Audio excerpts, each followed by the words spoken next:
Given the subject matter of the book we're going to discuss this episode, we'd like to start by reflecting that we're recording on custodial land of the oldest living civilization in this world. Australian Aboriginal and Torres Strait Islander peoples have long-standing scientific knowledge traditions, which have developed knowledge about the natural and physical world through observation, prediction and hypothesis, testing, and making generalizations within specific contexts. These scientific methods have been practiced and transmitted from one generation to the next and contribute to ways of knowing the world that are unique and complementary to Western scientific knowledge. This knowledge is transferred via cultural practices including Aboriginal and Torres Strait Islander languages, story, ritual, dance and song. Here in Brisbane, this is a contested space, so I pay my respects to both the Yagara people and the Turrbal people and their elders past, present and emerging, for they hold the hopes, dreams, traditions and cultures of Aboriginal Australia. Here in our parts of Naarm, also called Melbourne, Liz and I pay our respects to the Wurundjeri, Woiwurrung and Boonwurrung peoples of the Kulin Nation, to their elders past and present, and to all members of any First Nations peoples listening now and in the future.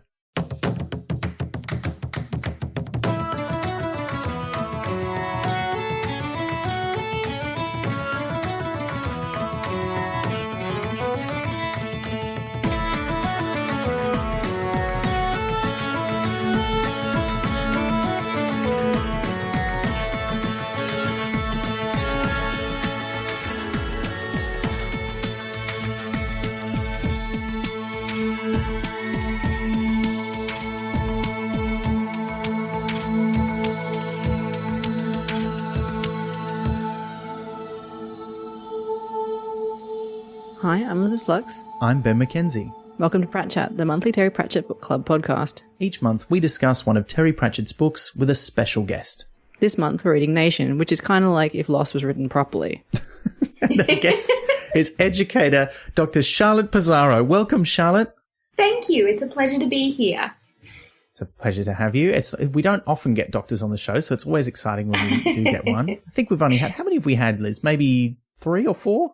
I don't know, actually. I've lost count. I think I'm going to have to start keeping a tally board.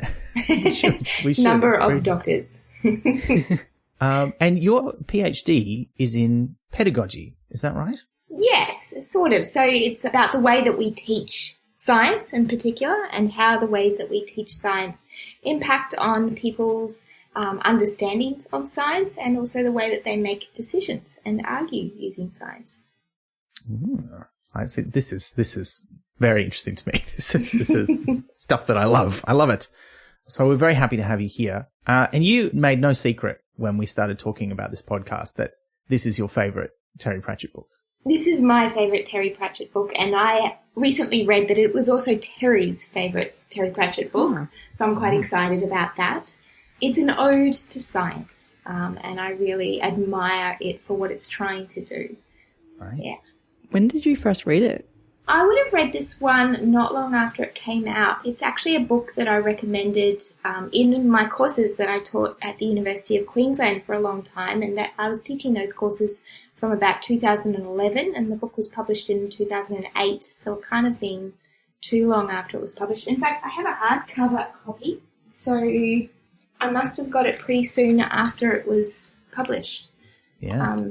Yeah. I got onto Terry at college. When I started at college, a friend of mine recommended Hogfather, which is not the one I would recommend to most new starters. But it was an interesting read, and after that he lent me another one. I can't remember which one he loaned me after that, and from there I just grew, and now I own all of them and multiple copies of some of them, including Nation. I have 3 copies. So do you have a special lending copy that you give to other people? Yes, exactly.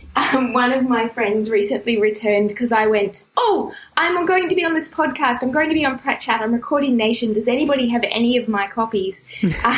And so my friends went through their house, and one of my friends sheepishly brought me back a copy she had that's got some extra appendices, shall we say, from her 2- and 4-year-old who have drawn in some pretty colours all over some of the pages of the text. So that's quite cute.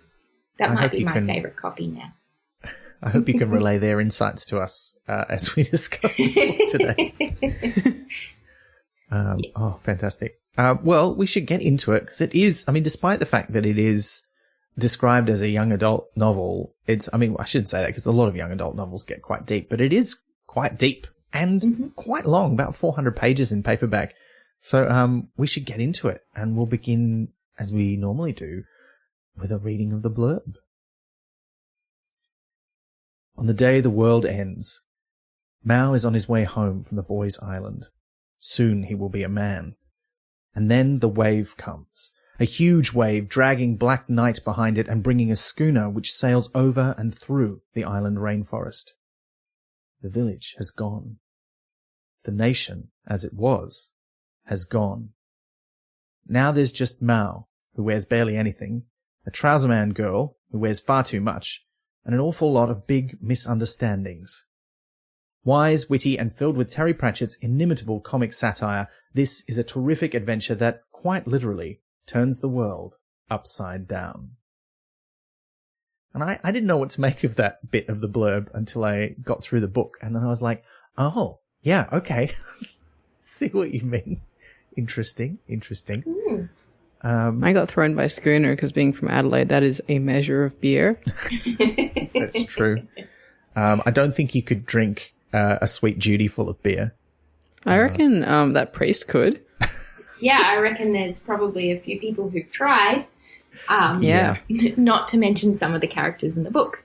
Yes, absolutely. I mean, look, this is almost Terry's last standalone book. The only one that he wrote after this was Dodger, which we've already covered on the show. And again, it's one that I had never really read. I didn't really know what to make of it. I sort of heard, I kind of thought when I heard that it was coming out, I thought, oh, it'll be another Discworld book. And then it wasn't. I was like, oh. And at the time, I wasn't really getting into too many of his non-Discworld books, which, as I've said before, is kind of weird because some of my favorite ones of his have always been the non-Discworld ones. So, yeah. It's strange because, like, I expected, quite frankly, this to be a bit crap. I'm not sure why. I don't know if it was, like, the cover, the fact that I didn't know anything about it, or that weird sort of, again, thing where if it's not Discworld, I assume it's going to be bad despite having tons of evidence that I personally like pretty much all of his non-Discworld books. I just have this weird thing about it. So when we announced it on the podcast and so many people were like, this is my favorite book, I've been waiting for you to do this one, here's all these questions, I was really taken aback.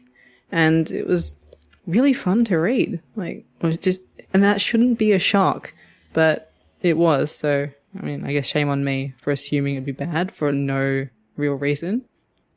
It's hard to step out of somebody's, oeuvre when that's what you're used to, when that's the reason that you might read them in the first place. But yeah, this is my favorite standalone, and it's I don't think it's fairly named. I think it's a little bit like Fight Club. Can we mention other things like this? I mean, of course. Well, you can't mention Fight Club. That's one of the rules. Fair enough. It's a little bit like Fight Club. I avoided watching Fight Club for so long just because of its name, and now I think it should have been called the Paper Street Soap Company. That would have got me in it right from the outset. But this is, at the same time, it's such a perfect name for this book because, I mean, nation. What is a nation? What makes a nation? It's also, what is a human? What makes a human? What is science? What makes science? What is faith? And what makes faith? And it asks all these great existential questions in a really accessible way. So I've quite enjoyed it and enjoyed rereading it and re-listening to it again for this podcast. Yeah, I mean, it's my first time reading it, and I think it's shot straight up into the favorites. I find it very hard to rank them. But I do. This is definitely a fave now. I really love it. So yeah, and it starts with the equivalent of some cosmic turtle business, Liz, I guess, but it's new cosmic dolphin / various other gods kind of business. And so I can deal with that. So I actually didn't even draw that comparison. That's how far away from it was for me. So I didn't sort of die of boredom immediately. So that's good.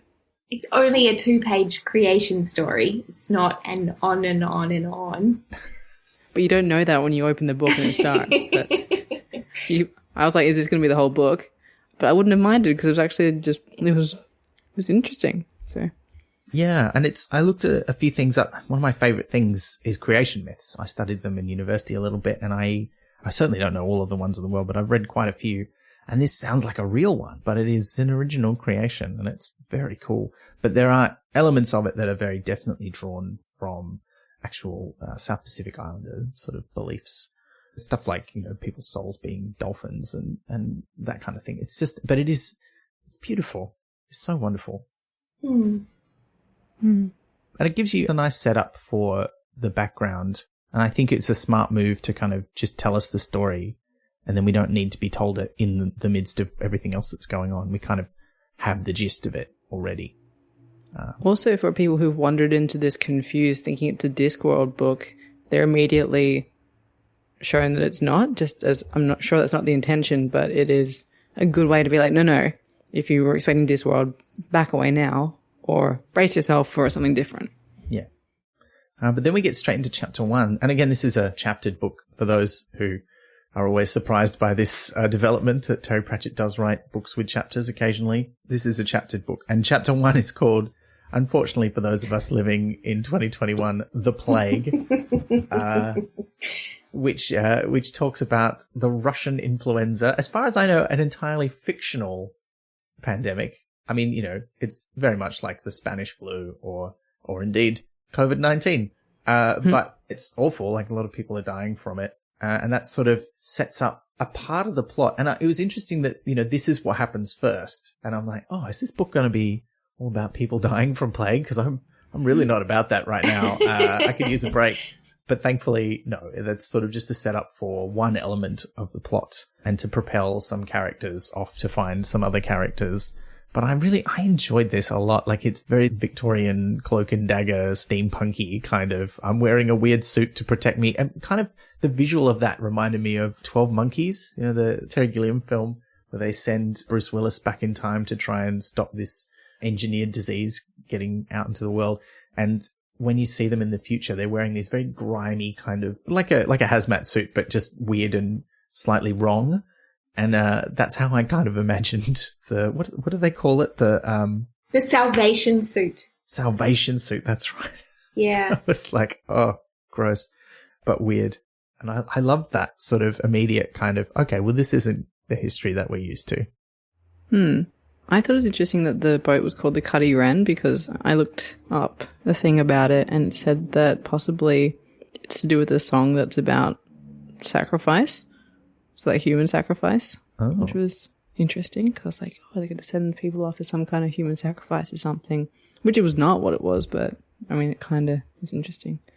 Well, there is a thread of self-sacrifice as a theme throughout the story. There are characters through the story that have been sacrificed for the story or are sacrificing themselves in order to keep the nation alive, and it's definitely something that continues through the book.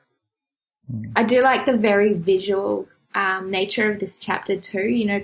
There's sentences like, "This is worse than you can possibly imagine," said Sir Geoffrey, while red disinfectant dripped off the bottom of the salvation suit and puddled on the deck like blood.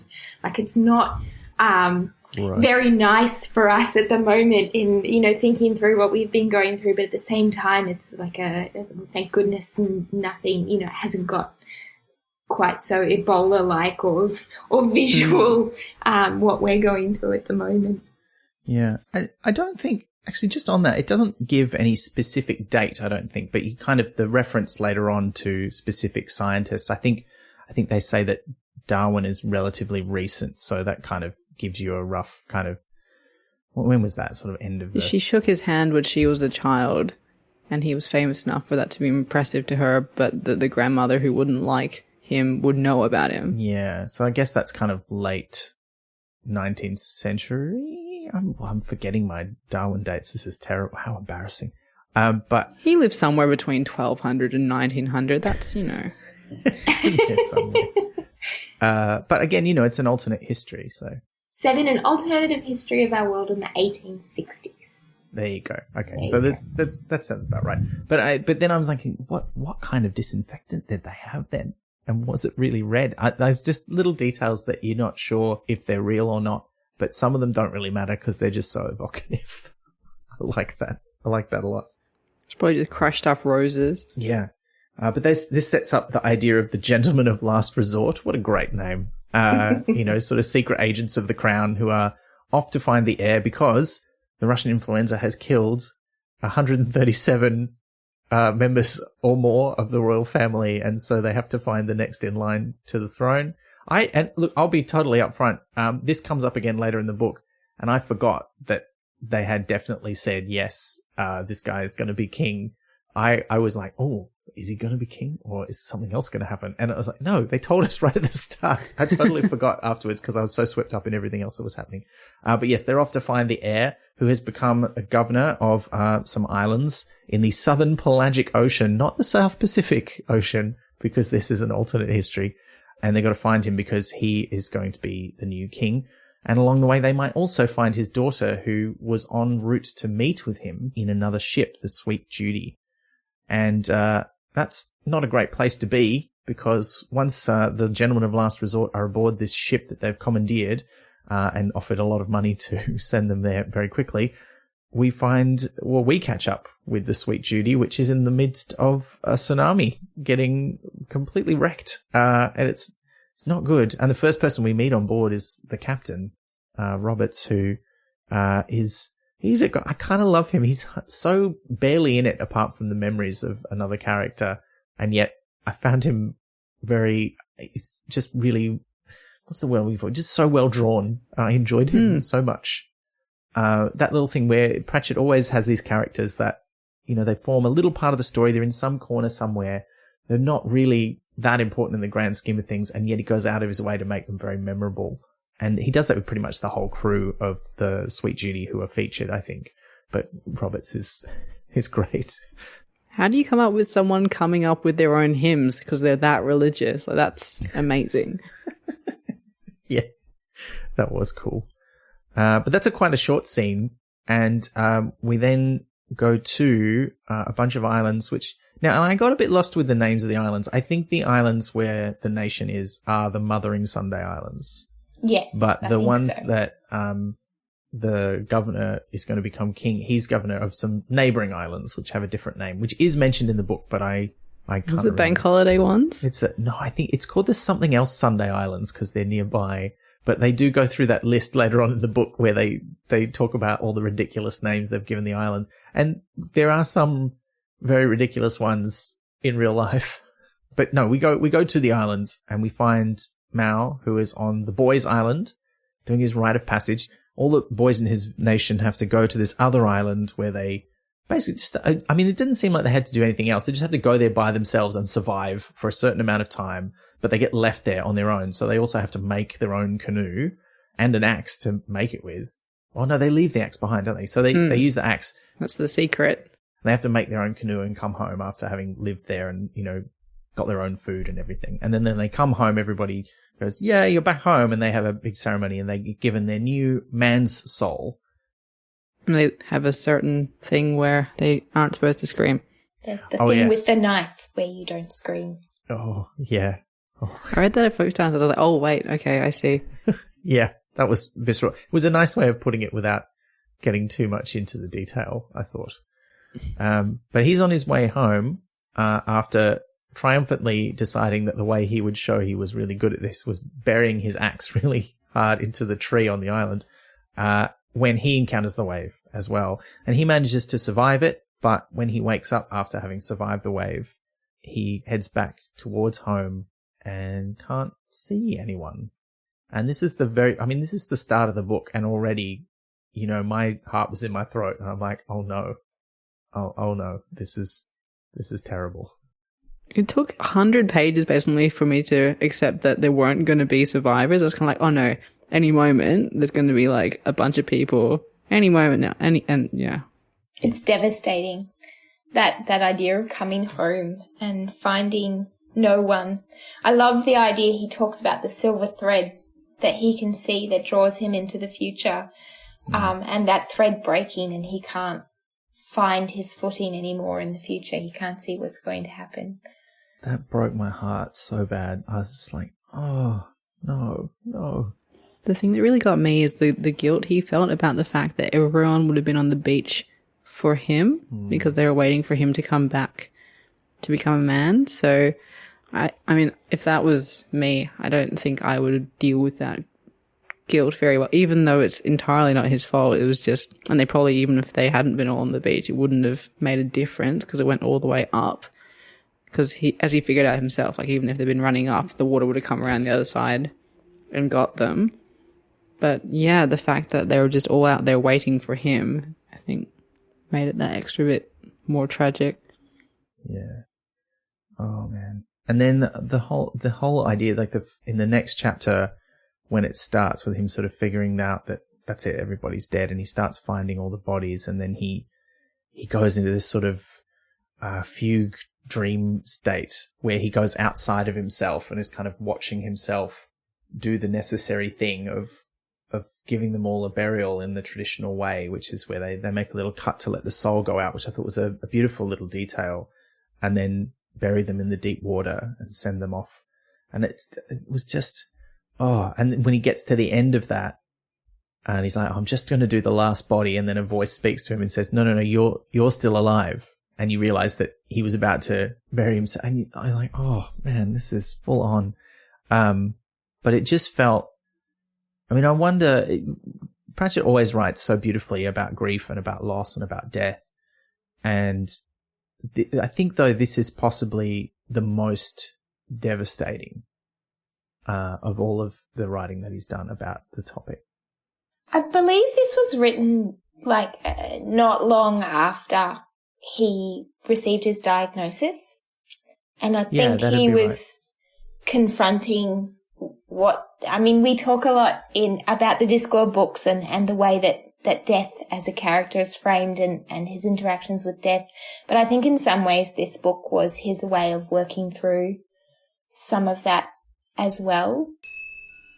Terry did receive his Alzheimer's diagnosis while finishing Nation, and many folks suggested this was an influence on the book. But he said that would be interesting if it were true, but it is even more interesting because it is not true. The first and quite complex draft had already been finished when I was diagnosed. That's from his acceptance speech for the Boston Globe Horn Award, won by Nation in 2009. The same speech in which he said, I believe Nation is the best book I have ever written or will write. You can read the whole thing in a slip of the keyboard. And death is a constant theme through the book. Emo, who's the creator, never talks to Mao, but Lokaha, the god of death, talks to Mao all the time and talks to Mao about who he is and what he can do and the power that he has as death. This is very serious.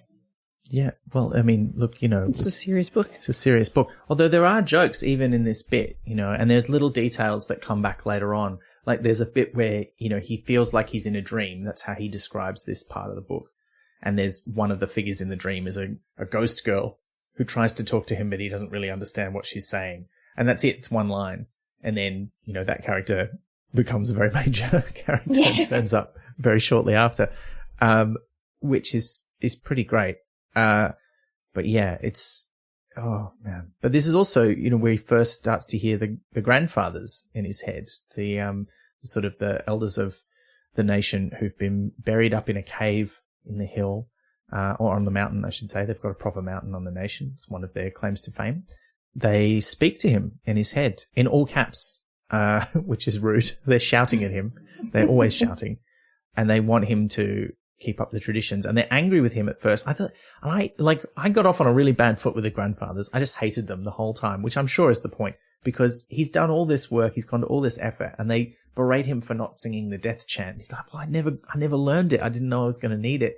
And they just don't let up. They just never give him a break. Well, what do you think? Like, do you think they represent the worst elements of tradition in some ways? Because that's like the voice in his head that's telling him to do things that are a bit pointless and that berate him for not being good enough, despite him clearly to a reader being good enough. And there's also that whole thread about how who gets to be a grandfather. It's only like the best warriors and all these there's the specific example of the man who he is taught by growing up. Is it Nawi? Nawi. Who should be a grandfather by most people's standards, I think, but because he couldn't fight, because he couldn't be a warrior, he's not considered even for that honor. So I don't know, like, they don't have to represent anything, but I kind of thought they were a way of sort of showing the worst elements of tradition, because they were trying to get him to reject when later people come to the island as well. They're like, they're not of our blood, they're not this kind of thing. So like, yeah, they're the worst parts of the past to me. This might be taking it too far, but I wonder if they're represented. I mean, they're the structure of society. They're this. Mao is trying to remind himself these are the structures that exist. The structures that exist are patriarchal. The grandfathers are symbolic of patriarchy. These are the ways that we must live. We must continue to live these ways. You must follow the rules and traditions that we have set, or you risk losing the nation. I mean, it sounds like, what about the childrenism? Like it's that sort of, I guess, lower C conservative pressure that Mao perhaps feels to try and retain some sense of who he is and where he's come from, too. It is like literally an old boys club. Yeah. So, yeah. Yeah. With the same rules for getting in as Tattersalls have in all the other boys club. I mean, in this book, Daphne does get into this old boys club in a way, which is more than can be said for many of the ones that still exist in the real world here today. And just like, not to get too close to the end of the book, because we'll discuss it more, but they are literally blocking them from knowledge and progressing. Yeah. Like they're quite literally in the way. So, yeah. Yeah. And the longer it goes on for, the more in the way they are. So, yeah. I love too that they live in quotation marks. They exist in a cave. It's a literal echo chamber that the grandfathers sit in and yell at Mao from. So, oh, that's good. So true. One thing I really like about the book is it never. Well, there's a certain point where it kind of does. Mao kind of thinks to himself about what the grandfather's voice in his head is, but it's never resolved for certain. Like because we get the book mostly from the point of view of the two main characters. And so they never get sort of any kind of outside confirmation about what's going on. We just get their impression of it. And he hears these voices and wonders to himself what they are. And I love that we don't get told. Like we get to make up our own minds about that, which was great. Yeah. And a little bit, I think a bit more of a deft way to handle it than in something like, say, Small Gods, where the gods are very definitely real. And it's more about what people do with that knowledge, whereas here it's like, well, could be real or not. And I think it's one of the reasons this isn't a Discworld book, because it would be difficult to tell this story in a fantasy world where gods are explicitly real. I can't imagine him suddenly taking a post-structuralist approach to Discworld, burning down all of the structures and rules and gods and lore, L-O-R-E, that he's established in the Discworld. You couldn't do that in Discworld. No. I mean, I think he plays fast and loose with some of it quite often usually for comedic reasons. But I think, there's some things that are just like, no, this is we can't just decide this isn't true anymore. That would be weird. So there's definite reasons why this is a different kind of book. And there's reasons for Mao to sort of try and just keep going. The grandfathers kind of annoy him. I kind of like that basically he never sort of is like, I'll do what you say because it's the right thing to do. It's more I'm going to do what you say because otherwise you're going to keep yelling at me, jerks.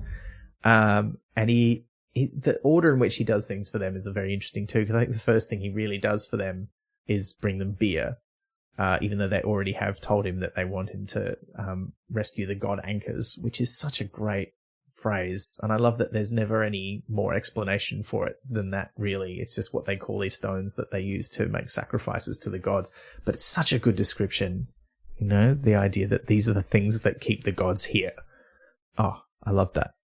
But yeah, he tries to keep going, and he also has some mysteries. He wakes up and there's like a weird round bit of metal with some food on it, which he doesn't know what it is. He's like, oh, a bit of metal. This is great.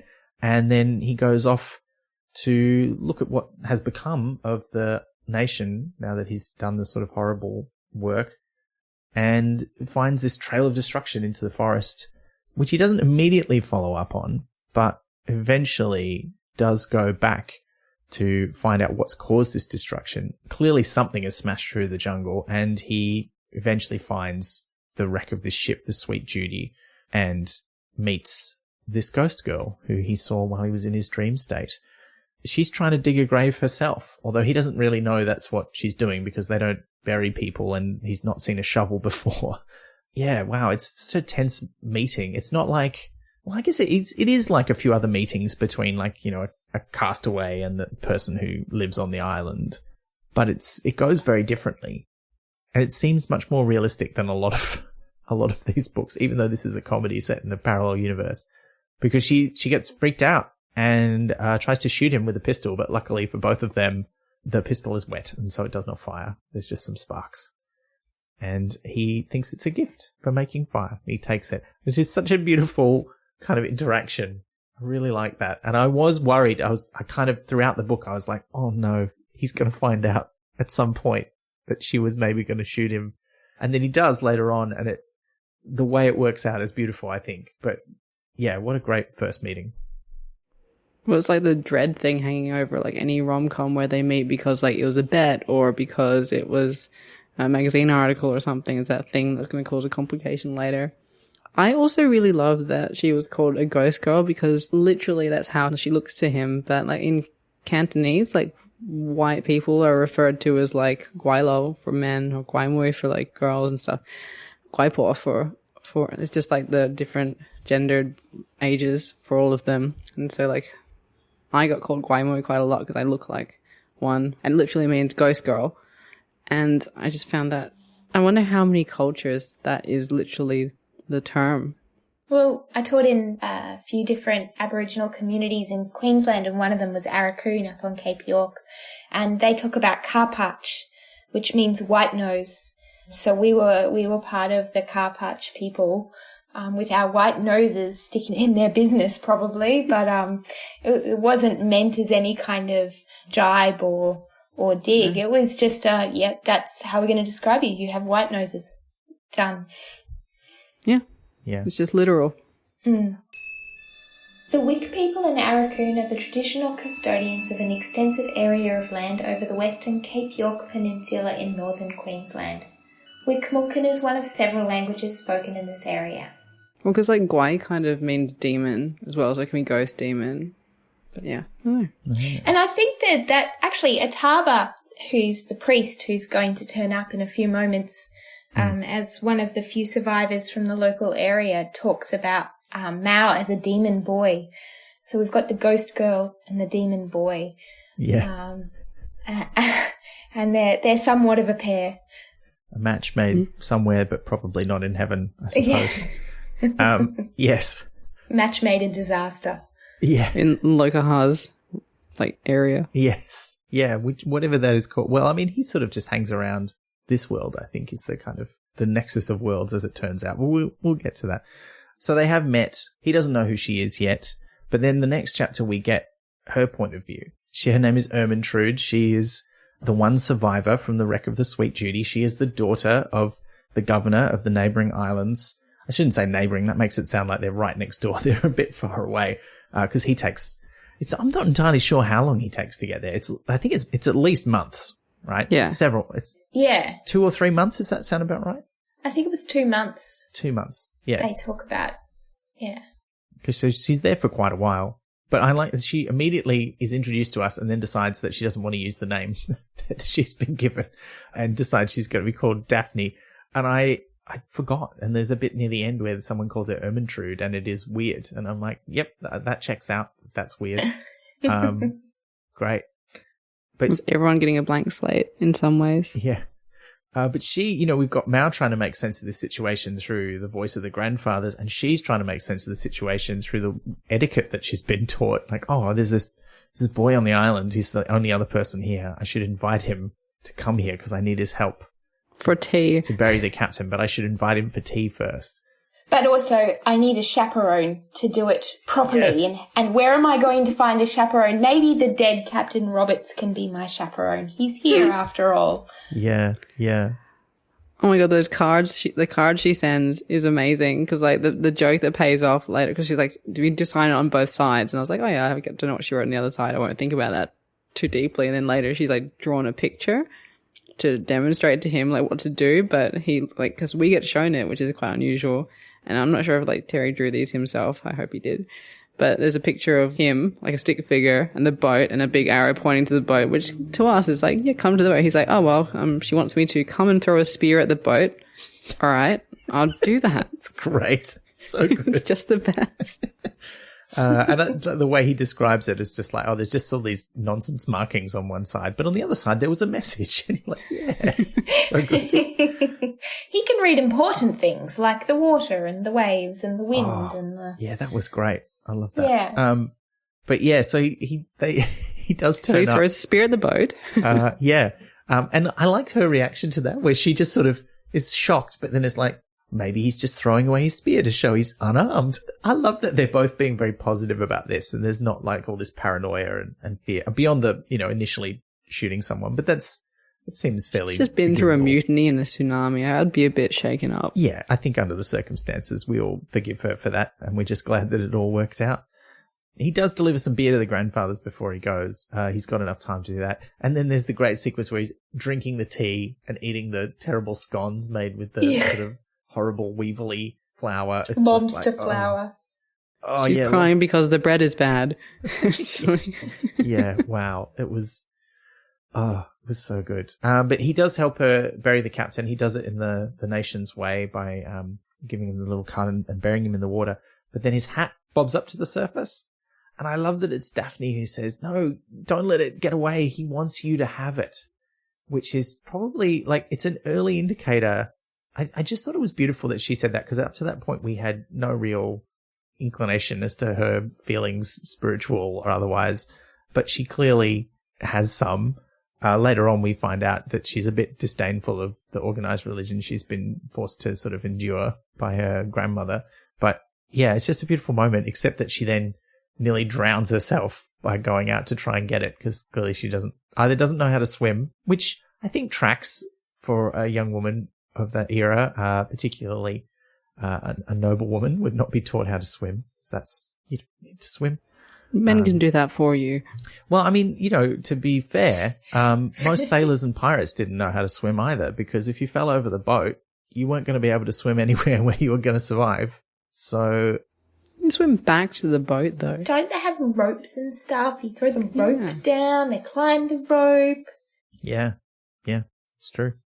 Probably her clothes as well were a big problem. Like, people used to pretty much drown in their bathers, and that was specifically for swimming. Yeah. Which is what happens when you knit your bathers. At one stage, too, she talks about, taking off the layers of her clothing, and she's wearing about 3 different layers of pants and a skirt over the top. So this is still early in the book where she insists on wearing all of her usual clothes. That's how she was brought up. It's what she must do. So she's probably wearing all of that clothing. Yeah. That would not help you float. No. Definitely not.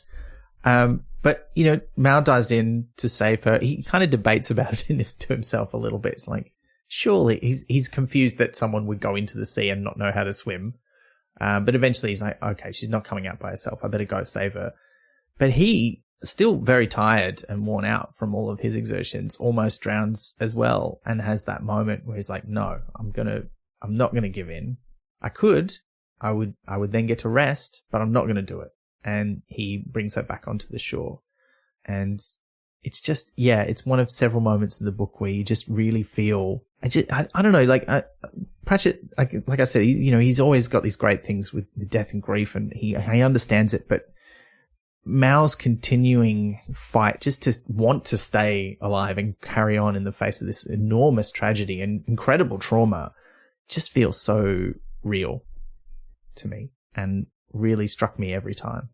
Is this the point where he says one person is alone, 2 people are a nation? And she becomes the reason that he stays around? that with her he sees that he can have something more than solitude and the loss of who he is and where he comes from. Even if it's not around here, like it's in this region, like even if it's not in this moment. Yeah. It is the moment where he thinks to himself, no, this does not happen. I will not let this happen. And does not happen becomes his mantra for deciding, you know, what should happen and what should happen and what he wants to happen and what he's making choices about and what doesn't. Yeah, because he has that chat with Lokahar, who kind of says, oh, this could happen. He's like, no. He throws up the cakes and says, does not happen. Yeah. Isn't it because, like, up to this point, life has been happening to him. He's been buffeted along by the situation, and this is where he's actually wresting back a bit of control. Before that, he's had the island telling him how to live his life, for better or worse. And then the wave determines everything, and he's sort of in that thrall for a while. And then he is sort of being shouted about by the grandfathers. This is the kind of first time well, not the first time, like, it's the second time he chooses life when he's in the ocean. But that's just to keep living and continue being buffeted along by life. Here, he's actually making a choice to do things to a degree his own way. Yeah, it's part of the things that are happening to him now that are not covered by what he's been taught. You know, even when he can't do the death chant, he knows that there is one, and that's why, you know, the grandfathers are shouting at him. But here he's like, well, there's no precedent for this. You know, a giant canoe has delivered a ghost girl onto the island who I've just helped her bury another trouserman and now she's drowning. Like, I have no rule book for this. I have no traditions. I have to decide what happens. And this is kind of the point where he starts to figure that out. And even then, you know, when other people from the same culture as him turn up, he's still, I think this is the part where he goes, I've just got to decide for myself. Yeah. It's also very quickly followed by his first encounter with this bird that can speak. Oh, yeah. The parrot. The parrot. Yes. I've forgotten about that. Oh, the parrot who pretty much just knows swears. I mean, look, it's a great staple of nautical fiction, but this parrot in particular just takes the cake. I mean, Terry does love a good comedy parrot. There's a great one in Eric as well. But yeah, this parrot is amazing. I love, where's my grub, you vinegar face old piss pot? That sounded like trouserman talk right enough. Yeah. It's interesting because he makes several references to trousermen in a way that suggests that maybe he's met one, but also maybe not. Maybe he's just heard a lot of stories about them from other members of the nation. I got the impression of the latter, that it's, he's heard, there's stories about them in the lore. And as we find out, some of the locals can speak trouserman. I like that, though, that he's just like, oh yeah, this sounds like something they'd say. It's great. After Mao has rescued Daphne and he goes and he gets the blanket from the sweet Judy and he releases the parrot who yells at him in trouserman and then repeats back at him, does not happen, that he's just yelled at the sky. Mao actually decides that this is the first night he'll stand guard and he'll protect the nation. So he makes that his mission from this point on. But look, after being rescued from the sea, Daphne does recover. And this is where we get several times through the book. I like how he paced out our knowledge of her backstory and her relationship with her family and where she's come from. I wanted just one thing from Daphne's backstory, where she lives in the room where her great aunt had lived her whole life. And there's that whole thing about she didn't know much about the old woman. But apparently a young man had smiled at her on her 21st birthday and she'd gone straight to bed with an attack of the vapors and stayed there, still gently vaporizing until she completely vaporized at the age of 86, apparently because her body was fed up with having nothing to do. Like, I was like... Devastating. Is this a metaphor for something? Like, I was like, what?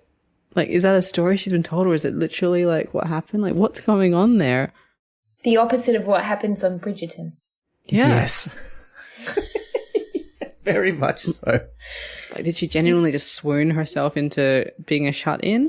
Or did something shameful, like air quotes, happen and she was shut away for the good of the family? That's kind of that's how what I read it. wonder. Yeah. That it was a euphemism told to her. Because as we find out, she's very much been sheltered from certain things, and she only has really any idea about relationships and sex and stuff because she's been listening to the maids under the stairs and in the kitchen where she feels more at home. So yeah, I think that's what's going on there. And this bit, sort of reveals that a big part of her backstory is the relationship she has with her father revolved a lot around scientific discussions, and that the things that they would do together were he buys her a telescope and they look at the stars. He takes her to meetings of the Royal Society and they debate about the merits of various scientists' views afterwards. And they share something very beautiful, I think, in this book that transcends the normal boundaries of what you would expect from the era in which they are and the status that they hold in their society. You would expect her father to be cold or at least distant, but slightly approving. But instead they have this warm relationship based on a shared interest, which is really nice. Yeah, they've got the grandmother for the coldness. Yes. She represents all that awful tradition. Maybe in much the same way as the grandfathers do. I think so. She's definitely the matriarch. There are jokes throughout that if the pandemic hadn't wiped out those 132 people, perhaps she would have had a go. Yes. Just for the chance for her son to be king. And I love that when she finds out what has happened in the end, she's like, she doesn't know about the pandemic either. She's like, has my grandmother been doing silly things with knives and poisons? It's just so cool. Yeah, I enjoyed that. But look, after she wakes up, there's a lovely little scene where they have a little moment of levity. They have a few laughs, even though they don't yet understand each other's language, which I thought was great. And now eventually it's like, okay, well, look, I should try and restore these god anchors, which we find out what they look like. They're these big blocks of stone. The way they're described, I kind of imagined them as being cube-shaped with carvings of various things on the side. And he doesn't, I don't think he fetches any yet, but he decides this is something he should do. He sits on one of the god anchors, which results in one of my favorite. His bum. Yeah, that's one of my favorite lines in the whole book. He sits on one slightly disrespectfully or very disrespectfully and thinks about it. And this is where he starts to explicitly think about what's the deal with these gods? They let everybody get drowned, and he starts shouting at them and wondering. Oh, don't Seinfeld him. What's the deal with these gods? Sorry, I didn't mean it like that. But he does start to think about them a little critically in the sense that, the grandfathers are telling me about this and, I always thought that they blessed us but they just let everybody die. What's that all about? I think this is the first moment he experiences what philosophers call genuine doubt. Up until this point, he's kind of been a bit confused, but still certain that Imo exists, that Lokaha exists, that's the grandfathers in his head, that the rules exist for a reason, that they protect him and enable him. And this is the first time he thinks, well, hang on, maybe not. He's having that moment. This is the first questioning of his existence to date. Yeah. And you get the feeling that he doesn't quite have the language. He has the language, but he doesn't necessarily have the thought structure to make sense of these feelings and this doubt yet, which is why, he has this angry reaction and then wonders, well, maybe I am a demon. I'm in between having a boy's soul and a man's soul. Maybe there is a demon in here, because why else would I say these awful things about the gods? And so he's trying to make sense of it based on what he already knows and the belief structure he's been brought up in. But he's starting to have those doubts. I love that bit. I think, if anything, it reminds me of The West Wing when dies. But spoilers. I know. Sorry, spoilers for a very old TV 20-year-old show. That's very hard to watch now, considering what's happened in American politics since. But dies, and the president is I think he's in the church, right? And he just lets God have it. I think everyone has a moment like that, regardless of what your beliefs are, where they are tested and you just are angry.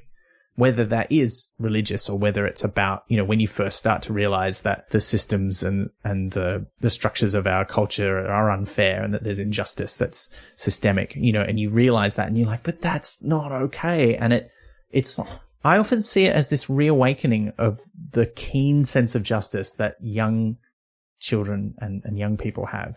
Because if you have ever seen someone under the age of 10 wronged and they know it, because they always know it, that is a fierce anger and a righteous one. And I think, we all get that sort of trained out of us that, no, look, there's systems and you have to put up with a certain amount of unfairness. And then at some point later in your life, a lot of us have that moment where we're like, no, wait a minute. Why do we have to put up with this unfairness? This is bullshit.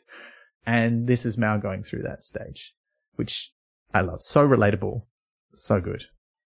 And then they have another nice little moment where Daphne brings a book from the Sweet Judy and tries to use it to help them learn their language, which they do start to do. And then they start drawing pictures in the sand, and it's all going very well until they draw like a man and a woman. And Mal's like, oh, I can make that more accurate, and draws breasts on it. And Daphne is not impressed, and he does not understand what he has done wrong. And I like that he sort of has that memory of, oh, it's like when I did that thing up at the women's hut and people didn't like it and they wouldn't let me come in the room, and I'm like, I don't understand why not, what's going on. I thought that was delightful. So I'm just looking at the pictures and they're just very charming. They are very charming. Yeah. And so he draws a second skirt on her top half, just like she wanted. It's weird that she's like, I don't know what to do with this. You can just, we don't really get her point of view at that point. It's coming from Mal, but you can just imagine that she's like, I don't know what to do about this. I've never really been taught about this. Yeah, I thought that was great. It's a great commentary too on, again, it's coming back to that now these are the rules that she has around how she's supposed to live and who gets to impose their rules here, and yeah. Yeah, totally. But before it can get any more awkward, they are saved by the side of a canoe. There are survivors, not from the nation itself, but from nearby island, but not many survivors. There's just 3.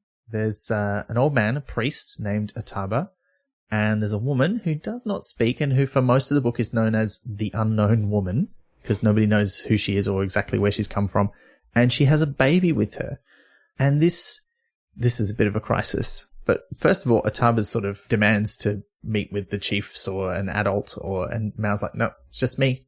It's just me. And you feel, I love how immediately he starts to feel the pride of like, no, this is my nation and I'm in charge now, and you might not like it because I'm just a boy, and not even a boy, but not yet a man, but tough. And he kind of does stand up for himself pretty much straight away, which I really loved. I was worried when this happened that he might back down and sort of just do whatever Ataba said, but no, he stands up for himself, which I really liked.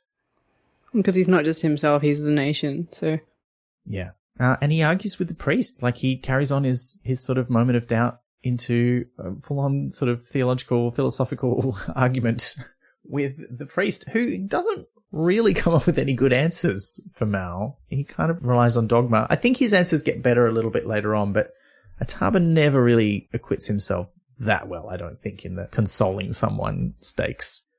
Because he's kind of like the blind faith kind of guy. He's not interrogating it, so it's not really, he can't offer answers because he doesn't have any, and he's probably never asked the questions. And he doesn't deal well when his own faith is challenged either, which happens a little later in the book, when, they find the extra god anchors. He does not deal well with it at all. But first of all, we have to get on to Mal's night that really sucks. Oh, yeah. Oh, yeah. Yeah. I was like, what's he going to do here? Yeah, the baby needs milk or it's going to die, and the woman who's nursing him, I think, do they establish it? They're not even sure if it's her baby, or they know it's not her baby? I can't remember. I think eventually they establish that it's hers, but it's not clear at this point in time. Yeah, but she's unable to feed it because she's borderline not able to do anything. We don't really know what's going on with her, but we kind of realize later in the book that she's suffering from a severe trauma reaction and she just can't really do anything at this point. And they realize that unless they find some milk for this baby because it's too young for solid food, it's going to die.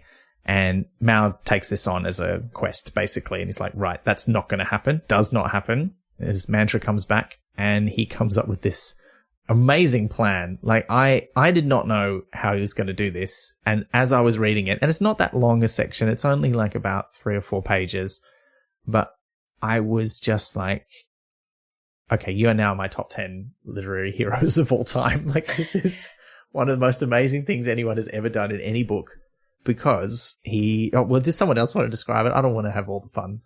Because they don't really reveal exactly what happened. Like, you see him going to the women's place where we've seen him previously, like, make the beer, and he goes to that. I was like, oh, is he going to try and, like, turn that into milk in some way by adding extra things?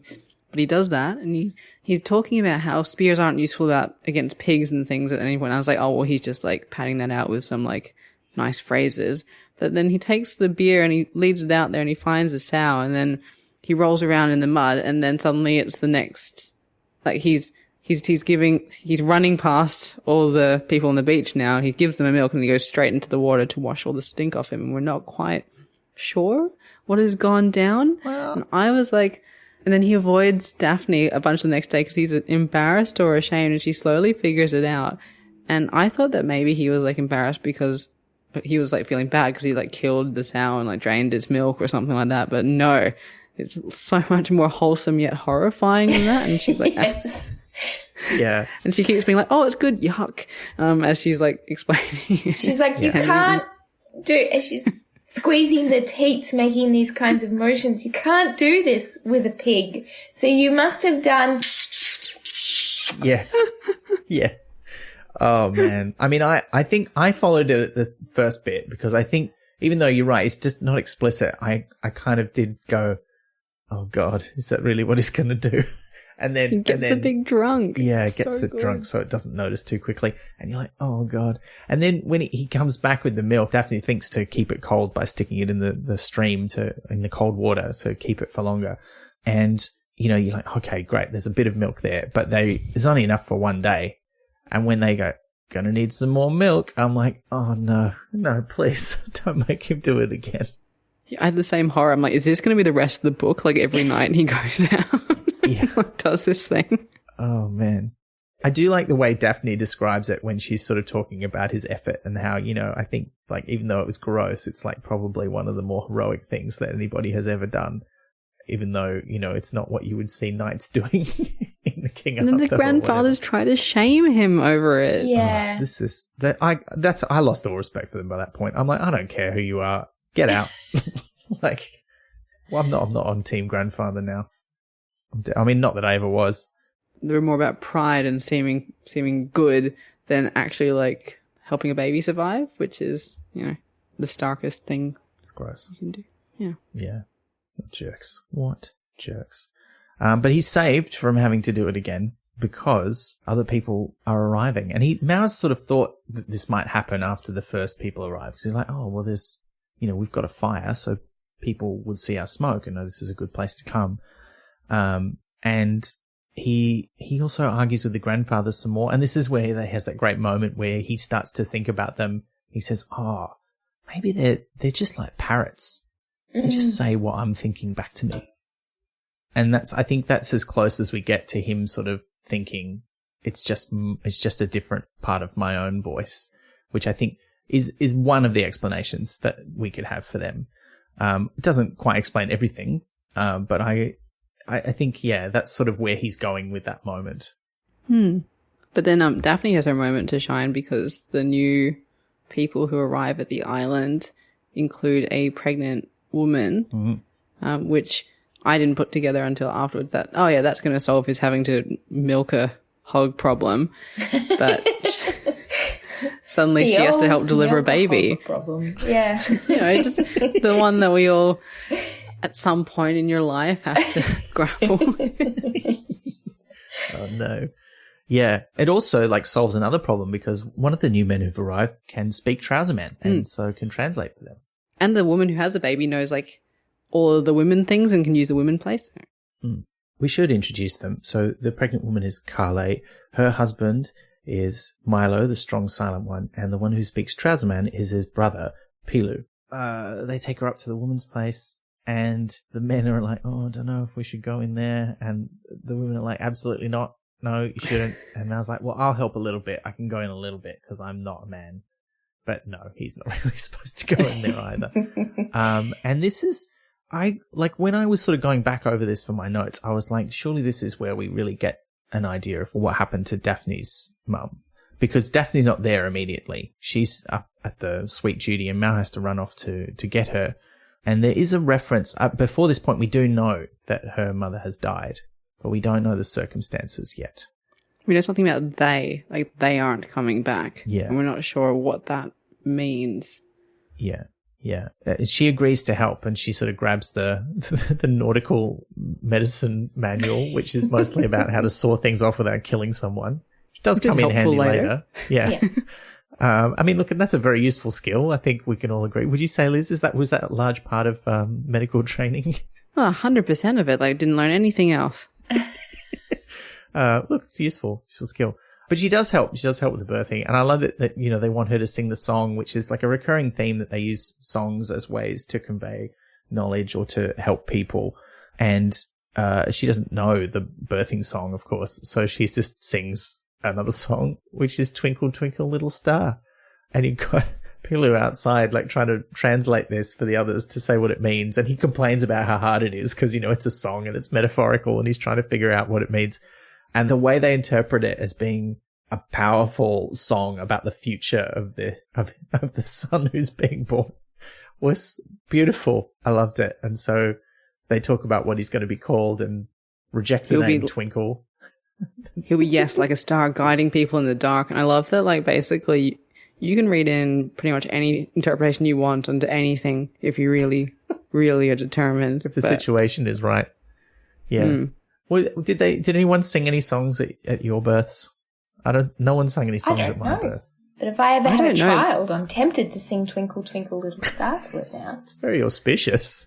It's a good I attended song. someone else's birth and they were playing ABBA in the surgical room when the baby was born. I can't remember which ABBA song, but it was a good one. Waterloo, maybe? They're all good. Seems possibly. It was one of the ones that wasn't like Waterloo famous, but isn't like around Nina Pretty Ballerina level famous, maybe. Okay. It wasn't Nina Pretty Ballerina. That's good. But I have wondered how that child reacts to ABBA in comparison to their siblings. That's like a good control and sample. Fair. Just a trauma reaction because like being born is pretty traumatic. Pretty traumatic, yeah. It's pretty full on if you remember any of it, I think, yeah. But I also like this in this chapter after the baby is born. The Star is Born. It's the chapter name, yes. Which is amazing. Great chapter name. But then time just skips forward 2 weeks and a bunch of stuff has happened. A couple more people have arrived on the island and Daphne's just hanging out with the women up in the women's place, helping to look after the baby. And there's a lot of great language. I think this is the part, and I love this little line where Daphne's quite annoyed that men all think women all speak the same language. But then she has to admit that at the moment, at least, though, there's a little bit of truth in it because we're all speaking the language, which is baby. And I'm like, yeah, it doesn't have to be exclusive to women, of course, but we all, I think, can key in. There's certain these sort of primal instincts where you're like, the baby must not die. Like, we must look after, we can find food for the baby, find shelter for the baby, make sure the baby is like always being watched by someone. We all kind of have that, I think, instinctive nature about us. She goes further too, though. She talks about the baby having its own language and that she recognises the language of other babies in this baby, that there's actually no difference in the ways that babies talk to us. You know, they turn their head when you stroke their cheek because they're expecting the breast. They nod their head up and down, which is an approximation for our yes. And yeah, so that she's starting to recognise that there are these universal aspects to language that might actually be inherent or natural rather than imposed or cultural. Yeah, and I think it's interesting that sort of coincides too with the time in the book where she's spending so much time with them that she's also picking up the language herself and not trying to teach them much English like she was with Mao. I think because there's so many of them that she's like, well, I should just learn your language. Like, that's much more reasonable. And significant point for later because like when they meet another group that have had a trouserman become one of them, he's not learned any of their language. He's making them all come to him, whereas in Nation they're kind of all meeting in the middle. All the two key characters are meeting in the middle, like Mal's learning some trouserman language and dressing a bit more like her people, and she's learning some of his language and dressing more like his people. So it's a lot more of a meeting of equals.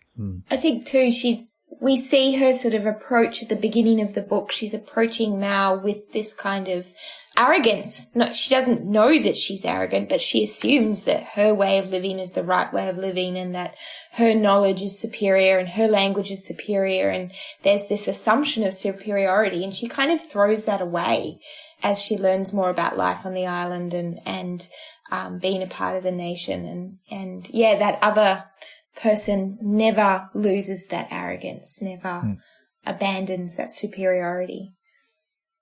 Yeah, absolutely. I think this is also where she learns a bit about the knowledge that the people of the nation have, including how to make the beer, which is made from a substance they call mother of beer, which is a great name for it. And they have this whole process where you have to spit in it and then sing the beer making song, which we found out earlier because Mao made the beer for the grandfathers. And he knows the beer making song. I can't remember why he knows it, because it's some women who make the beer. I think it's because he was visiting as a boy. Is that right? It's a song that they sing to children as well, and it tells the story of the god of air and his sons chasing the moon, and so it's quite a long song. Yes, it's quite a long song, and it tells a story, and that story becomes relevant again later on in the book. But so he does know it because it's actually a part, as you said, a part of that transmission of understanding about the world through song that occurs on the nation. Yeah, which is beautiful. He's been putting it off, but Ataba in the next chapter persuades Mao that it's time to retrieve the other god anchors that are still missing from the lagoon where they've been washed up. Because we didn't talk much about this at the start, but when Mao first gets back to the nation, he talks about how its shape has been changed by the passing of the wave. Like the lagoon is deeper now, bits of it have been smashed, parts of the other nearby islands have been sort of washed into it. It's not quite the same nation that he left, geographically as well as everything else. But yes, some of the god anchors have been washed off the beach into the lagoon, so he goes looking for them, and he manages to bring up a couple, but then he finds at least one more than there should be. And everyone's like, what? But it's stuck under some coral, and he has a big fight with Ataba about this. He doesn't want him to do anything about it. He's like, well, I think we should bring it up. Let's find it. And it sort of builds to this crescendo where Ataba goes out to check it out and goes down to look at it and doesn't really come back up. And this is sort of what I meant earlier when he's having his faith challenged, that there's this sort of doctrine about what the god anchors are and what they mean. And there shouldn't be any more of them because where would they come from? But there is one, and he can't kind of avoid that fact. It's in front of his face. He can. Well, he can, and he tries to, but then when he's confronted with it. Well, I think the whole thing is that his whole life has been dedicated to blind faith in his religion, and now that it's challenged, his whole thing is that he's trying to get back to a place he knows, and that's a place where there's only 3 god anchors, and so he's hellbent on destroying this 4th one. I don't think he notices he's drowning because his whole purpose of life is being challenged. So, yeah, he's so single-minded on this that, like, basically his life is irrelevant if there are 4 god anchors. So I think that kind of ties in with that. That's what I took from it too. You know, I don't think that Ataba is somebody who would deliberately try to take his own life. I think he's somebody who, even if he wanted to, would use his religion as a reason not to. But he is so distracted, I guess, by this challenge that, yeah, as you say, he kind of ignores the fact that if he continues doing what he's doing, he's going to drown. He's not going to have enough air. Yeah. He's mad keen to destroy this evidence that things are not as they should be. Yeah. But again, Mao is not going to let him die, and he's not quite dead, but he is he's sort of drowning. I don't know if he's drowning. It's a little bit unclear because it gets a little bit metaphysical at this part, and that's fine. But he's under the water. He's clearly weak, and there's a shark coming. And Mao remembers the story from earlier in the book that he remembered being told by his grandfather. Not his grandfather, the horny old man Nawi. Yes. Yes, true. He just will not stop like alluding to how much boning he's doing. But it's in code. Like, Mao doesn't know that's what he's talking about. I am very naive then, Liz, because I didn't take that from it necessarily. But People yes. are like, oh, you get left behind with the women, and there's like some pretty good reasons for that. And he like keeps like bringing up the conversation. I mean, he doesn't back say to- wink, wink, but he kind of gets close a couple of times, I think. Yeah, for sure. But he's taught Mao this trick because Mao was nicer to him than the other boys. Because the reason that he doesn't go out and fight is he's been born with this lame leg, so he can't run very fast, and he's not got great strength. But he's become very smart, and that's sort of how he's made himself useful to the nation. And he teaches a lot of really useful information. And also, he's had this experience where he came up with a word that you could say to turn away a shark. And he tells Mao about this secret. And he says, yeah, and I tested it because, maybe it was just a coincidence. So I went out looking for a shark and I did it again. And you're like, this is a dangerous scientific experiment.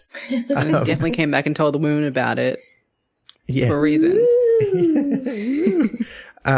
But yeah, I loved Grandad Noe. He's one of my favorite, like, sort of incidental characters in the book. He's really a huge part of shaping. Mao would have probably thought quite differently or taken longer to come to the conclusions he did or to question things. Like, I know he was already asking questions. That's why he and Naui got along, but he's the only person in Nation who really offered him answers that challenged societal structures. Because to be a proper man, you had to go off and fight and be of full fighting health and all of that. And so when Mao asked him about like his leg, he's like, oh, actually, I think my leg might be a bit of a blessing because the gods might have seen that I have a good mind and they stopped me from having to waste that by going off and fighting and dying and all that sort of thing. And then he goes, oh, are you not upset that you're not going to be put in the grandfather's cave when you die because of your leg? He's like, why would I want to go there? I'd rather be in the ocean free. So he challenges a lot of the things that no one else in his life will. Yeah, and I also really loved his response when he tells Mao what to do to get rid of the shark. As we later learn, it doesn't matter what you say. The point is that you shout loudly and the shark will not like the loud noise suddenly in its face. And you only get one chance because it'll come back, but, it'll work briefly. And Mao says to him, it's a trick. And he says, yeah, of course it's a trick. Like, building a canoe is a trick. Like, making beer is a trick. These are all tricks. Like, tricks are what we're all about. And you're like, yeah, that's great. It's awesome. It's not any less special just because you know how it's done. Yeah. Still impressive. But look, this amazing trick of fending off the shark and saving Ataba starts another legend about Mao, which are now starting to mount up. He's the only survivor on the nation. He might have a demon instead of a soul. He has now, staved off Lokaha and fended off a shark. He's fetched milk a hog. for a baby. Yeah, he's milked a hog. Is there a legend started, or does he just think it? Because later, when is it Pelu, like the gregarious one, who's like my favorite, Pelu. like I keep forgetting. Yeah, when he's telling the story, he knows exactly what has happened, but he tells the all story more impressive because he's so human. He embellishes it, yeah, which is I think where the legend comes from. Like I don't think Mao knows that this is a legend that's being started about him, but I do think that that's how Pilu is treating it. No, but I thought it was like he thinks that it seems like there's a legend about him being like a demon guy with no soul who like can repel sharks. So he comes back and he says, "Oh, it saw I had no soul and therefore it swam away." Whereas when he tells the story, when Pilu tells the story later, he's like he pissed himself and he still like stared down that shark because he's like a brave, cool guy. And I thought that was more what people thought of him. Like it's not that they think he's a demon; they don't think he's superhuman. It's because he is so human and so caring that's why they respect him. Well, yeah, but that's still a legend about him, I think. That's a story that's spreading of how amazing he is. It's more like a reputation, I would have thought. Like a legend would be like he has no soul and is a demon and blah, blah, blah. So where was Pilu when Jesus was walking on water and making water into love that story. Wine? We needed that guy, yeah, to just go, oh, no, like he just gave someone his bottle of wine. And he's just a really great dude. It's just really shallow out there. If you Yeah, but it looks deep. And he was smart enough to know that. So, he's a pretty smart guy. Because he's still talking him up, He's still talking him up, which I like. We are, of course, imagining what Pilu would say about the nation-verse version of Jesus, whose miracles, it seems, did not happen. Neither he nor we were there to witness the miracles of our world's Jesus. But look, Mao doesn't get off scot-free from this. He's been hardly sleeping at all. He's been up every night trying to guard the nation, watching the waves, and still doing all this other stuff. And this saving Ataba from the shark is kind of like the last straw, and he collapses, and he's probably going to die of exhaustion, I guess. Like, they don't really say what's going on, but he's basically, he's just exhausted himself to the point of almost death. And in his mind, or what's going on spiritually and psychologically, is he has strayed into the realm of Lokahar and is trying to escape, but he can't do it by himself. And this is where one of the newer survivors who's come to the island, the old lady named Mrs. Gurgle by Daphne, who can't pronounce her long other name, she sees that Daphne is like a woman of power. And I can't remember why. What was the reason why she decided that? There was something that made her realize this. So the old woman, Mrs. Gurgle, approaches Daphne and looks into her mind. And in Daphne's mind, we go back to England, to the day after her mother has died, giving birth to her baby brother. And we see the coffins on the stairs, and Mrs. Gurgle suddenly appears beside Daphne in Daphne's memory, and with Daphne helps her to pick up the little coffin, open it up, take the baby out, and put the baby with the mother in the mother's coffin. It's again got that beautiful ambiguity that we keep talking about, where you're not sure if this is something that has really happened, that could really happen in this alternative universe, or is just a resetting in Daphne's mind. But it frees Daphne a little bit, and it shows Mrs. Gurgle what Daphne is capable of. So there is some kind of connection that's made there. Yeah. And she thinks about it as the thing that she should have done but didn't do at the time. Such a wonderful thing to do, even if it's, a bit grim because of the situation, but it does seem right.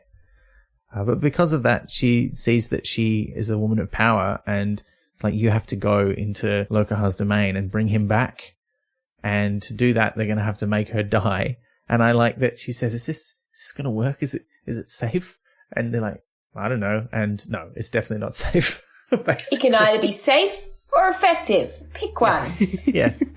So they poison her, and then they hold this drop of water on a finger above her face, and she starts to say something, and then she goes into this other realm and finds Mao and brings him out. And there's this whole, he's been running from Lokahar and having this discussion with him and saying like, no, I'm not going to do what you want. I'm going to get to I can see the perfect world, which is how they kind of talk of one version of the afterlife.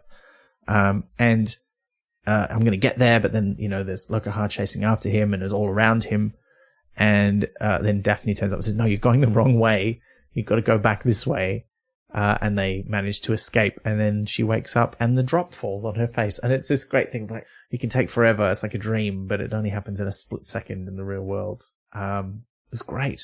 And I think it's sort of the most explicit bit of magical stuff that happens in the book, because there's all these fish that she sees in the realm of Lokahar, the silver fish, and they ask her some questions about this. And later on, Mrs. Gurgle picks one out of the air and she eats it, which is great. Or she swallows it. Again, there's this ambiguity of like, did this all really happen? Was it a bit of a shared dream? Oh, well, maybe it did, because Mrs. Gurgle seems to have caught. But in the end, does it really matter? It's this beautiful moment between the two of them. And then we have a moment where Daphne decides she needs a chaperone again. Yes. So the grandmothers call to Daphne and they say, Daphne, comfort him, go to him, care for him, show him warmth and love. And so she lies down on the mat with the sleeping Mao and cuddles him and wonders whether Mrs. Gurgle is an adequate chaperone or whether she'll get into trouble for this later. That's right. Oh, so good. Just quietly, every time someone said Mrs. Gurgle, I thought of the Boston Gurgles in the book, so that was quite the experience. And I kind of like that happens, and several other things in the book happen, and there's never, there's clearly care and regard and love between the two of them, but it's not played like any kind of traditional or even a non-traditional romance, really. I love that. It's such an evolution for Terry too, from, the days of, is it Mort, where there's basically two women and they're both tropes. And they're both there as Mort's love interests right through to We Free Men, and that evolution of women in Terry's books, that this is just this, Daphne has a role to play in changing the world in this book, in helping the nation find out who and what it is. Helping, not doing to or for, but helping. And it's so much more agentic and natural than some of the early books. Yeah. And she has it's kind of like they've both got their own stories throughout the book, I think, too. And they're intertwined in important ways, but they both start in different points and they both end in different points. And it's kind of beautiful. And there's that great moment later on where it could have been a romance and it doesn't happen. And I'm like, oh, yeah, because we kind of, I don't know about you, I wasn't really shipping them hard, but I'm like, but if they did, it would make total sense, which again is a contrast to those early Pratchett books where there are these romances where you're like, I don't know why these two people are together. It's just because you want them to be. There's no spark here. You haven't written any realistic or plausible kind of reason for them to love each other. They don't even have any common experiences. Yeah. But you would totally buy it for Mal and Daphne if it did happen. But also, it's very satisfying that it doesn't. But yeah, Daphne gets spoken to by the grandmothers a couple of times because the other thing they want her to do is to help him or convince him to open the grandfather's cave, to roll back the stone. Rolling Stones concert. Yeah, and the chapter is called Rolling the Stone. And eventually, that's exactly what they do. They get some help from some of the other people on the island. Roll back the stone, and Daphne and Mal and Ataba go in with lamps and torches, and they see these rows and rows and rows of the corpses of the grandfathers who really are in there. They're all sitting sort of next to each other in a horribly domino-like fashion, which becomes relevant. But they make it all the way to the back of the cave briefly before they accidentally knock one over and release this sort of choking dust that threatens to kill them all. And they see these statues, which Ataba and Mal sort of recognize as the gods. They don't get a good look, though, but Daphne does. Unfortunately, they have to run away to escape the dust as all of the ancestors fall over and knock each other over, which it reminded me, I can't remember what film it is, there's one where somebody, kicks a motorcycle and all these, Harley Davidson motorcycles fall over. Oh, yeah, it's outside a bar, isn't it? Yeah, yes. And then, the bikers all come out to beat up whoever did it. I can't remember what film that is, but it'll be in the show notes. It reminded me a bit of that. Do they put the new dead grandfathers at the front of the cave, and surely are they running out of room? Because, is it implied that they haven't seen the gods in a long time? Well, from memory, they do have to go a little way before they find the first grandfather. I don't think they're right at the entrance of the cave.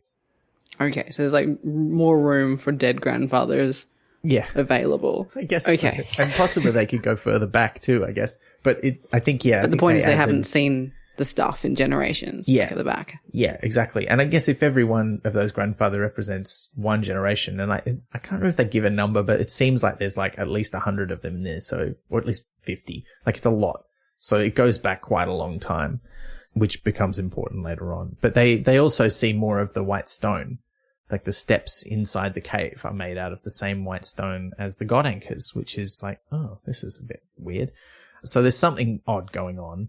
And at this point, not having read it before, I was like, oh, sure, this isn't going to go where I think. Because the obvious thing that this is pointing to is a cargo cult story.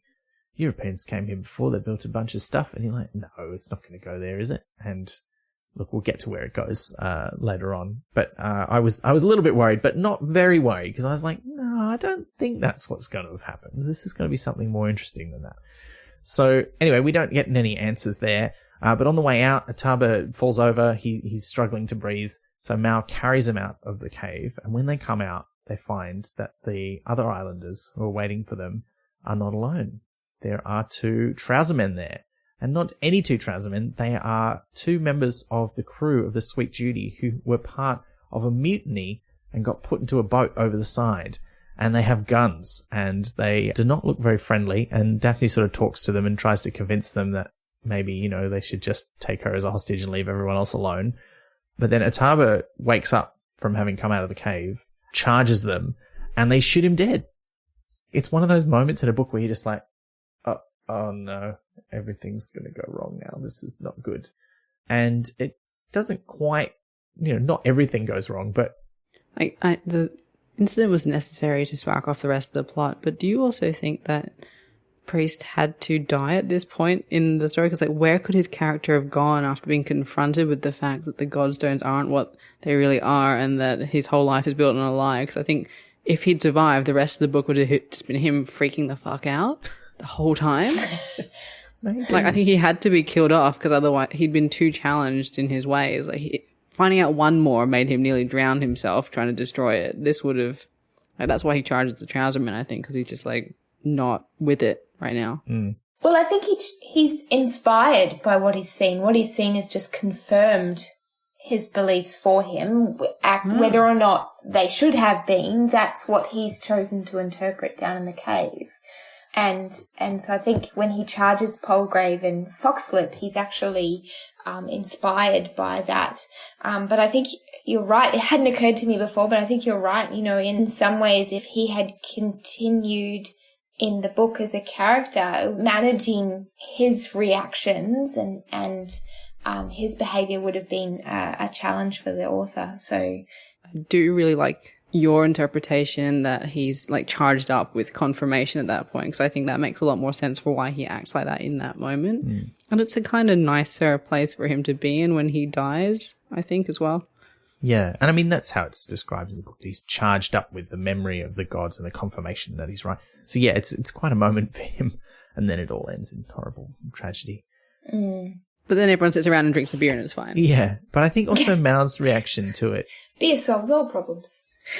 Yeah, because even though, Mao did not see eye to eye with the Taba and would have viciously disagreed with his interpretation of what they just saw in the cave, certainly when he gets a better chance to see it later on, he's still outraged, and his relationship with the man doesn't taint anything about his reaction. But also, I love that he has absolute faith in Daphne at this point, who kind of takes charge of the situation and persuades them to take her off by herself and leave everybody else alone. And Mao, not being able to follow exactly what she's saying because she's speaking in Trouserman, still knows that she's up to something. I should trust her and we should follow her. I know where she's going, but let's do it at a distance. And she does indeed have a plan. She takes them to a hut in the women's place and offers them some beer. She brings it out in the mother of beer stage, in the shells that they used to drink from, and she spits into one and she sings the original song, and she sort of very calculatingly doesn't sing the song that she sang when she learned to make the beer, which was, what was it? Was it Bar Bar Black Sheep? Bar Bar Black Sheep, yeah, which she sings 16 times. Instead, she says, no, that won't work. I have to sing the original version. And then she drinks some to show that it's not poison. And then she says to the others, no, you have to do this. You got to spit in it and sing the song. It's an important custom. Please do it. And Foxlip, who's the one who's shot the Taba, he's like, I'm not singing. I'm not speaking that horrible language. No, I'm just going to drown. He drinks it immediately and it kills him. Stone dead. He's poisoned pretty much instantly. Palgrave, the other one, stands up and is like, no, I'm going to shoot you. But he's put his guns down while he's drinking. So she smashes him in the face with the shell and grabs his guns and says, you get out of here. You killed their priest. You're in big trouble. And he legs it. And wow. Such a great plan. Well executed, but also throughout just this real moral doubt about, am I doing the right thing? That fully carries into the rest of the chapter where she insists to Mao and the others that they put her on trial for murder. Because she's like, maybe it was the right thing, maybe it wasn't, but I don't feel like it's okay for me to decide that. And it's interesting because I think that dovetails nicely into something we were talking about at the end of the last book. Please help me out. Why am I forgetting the name of it? The Fifth Elephant? The Fifth Elephant. Thank you. Thank you. Why do we both forget that? Thank goodness you are here. But it kind of dovetails into that. I still have very mixed feelings about the end where Vimes kills Wolfgang. And I think Derry does a pretty good job of indicating that there probably isn't another way to stop him in the circumstances. But there is that bit where Vimes is like, if you say the cool thing at the time when you kill someone, well, then you're a murderer. It doesn't matter why you do it. Because you are brushing it off and going, that's fine. And this is the opposite of that attitude. Not the opposite of Vimes' attitude, but the opposite of the one he's talking about, where she's just full of I don't see another way out of this. And I've thought about it beforehand and I've planned out how to do it and I've done it on purpose. And sure, these guys are murderers and they might kill everyone, but is it okay? And she insists that she can't be the one to decide that and makes them give her a trial, which also means she gives them the whole background about the mutiny and who these men are and who the man who was leading the mutiny, Cox, was. Wow, real nasty piece of work. Yeah, like one of the most horrible people. I mean, they're all pretty horrible, the mutineers, but Cox is possibly one of the worst people that Terry Pratchett ever wrote. What an asshole. Yeah. Real patriarchy name. Sorry to anyone. I'm friends with that last name, but used in this context, I feel like it's deliberate. Yes. Yes. When she's going through this, I guess, process of doing a murder, she is thinking, you know, about those moments of humanity that Palgrave and Foxlip share too, like, you know, where they actually use their manners and that have been patiently taught to them by their mothers. And she sort of draws on that humanity in a really interesting way, but it's so highly contrasted with their racism as well. So the language that they're using is definitely not polite in the ways that they talk about the nation and the people of the nation. And it's that ultimately kills one of them, or both of them eventually. It's because they refuse to see people not like them as people. They cause their own death. It's real poetic justice.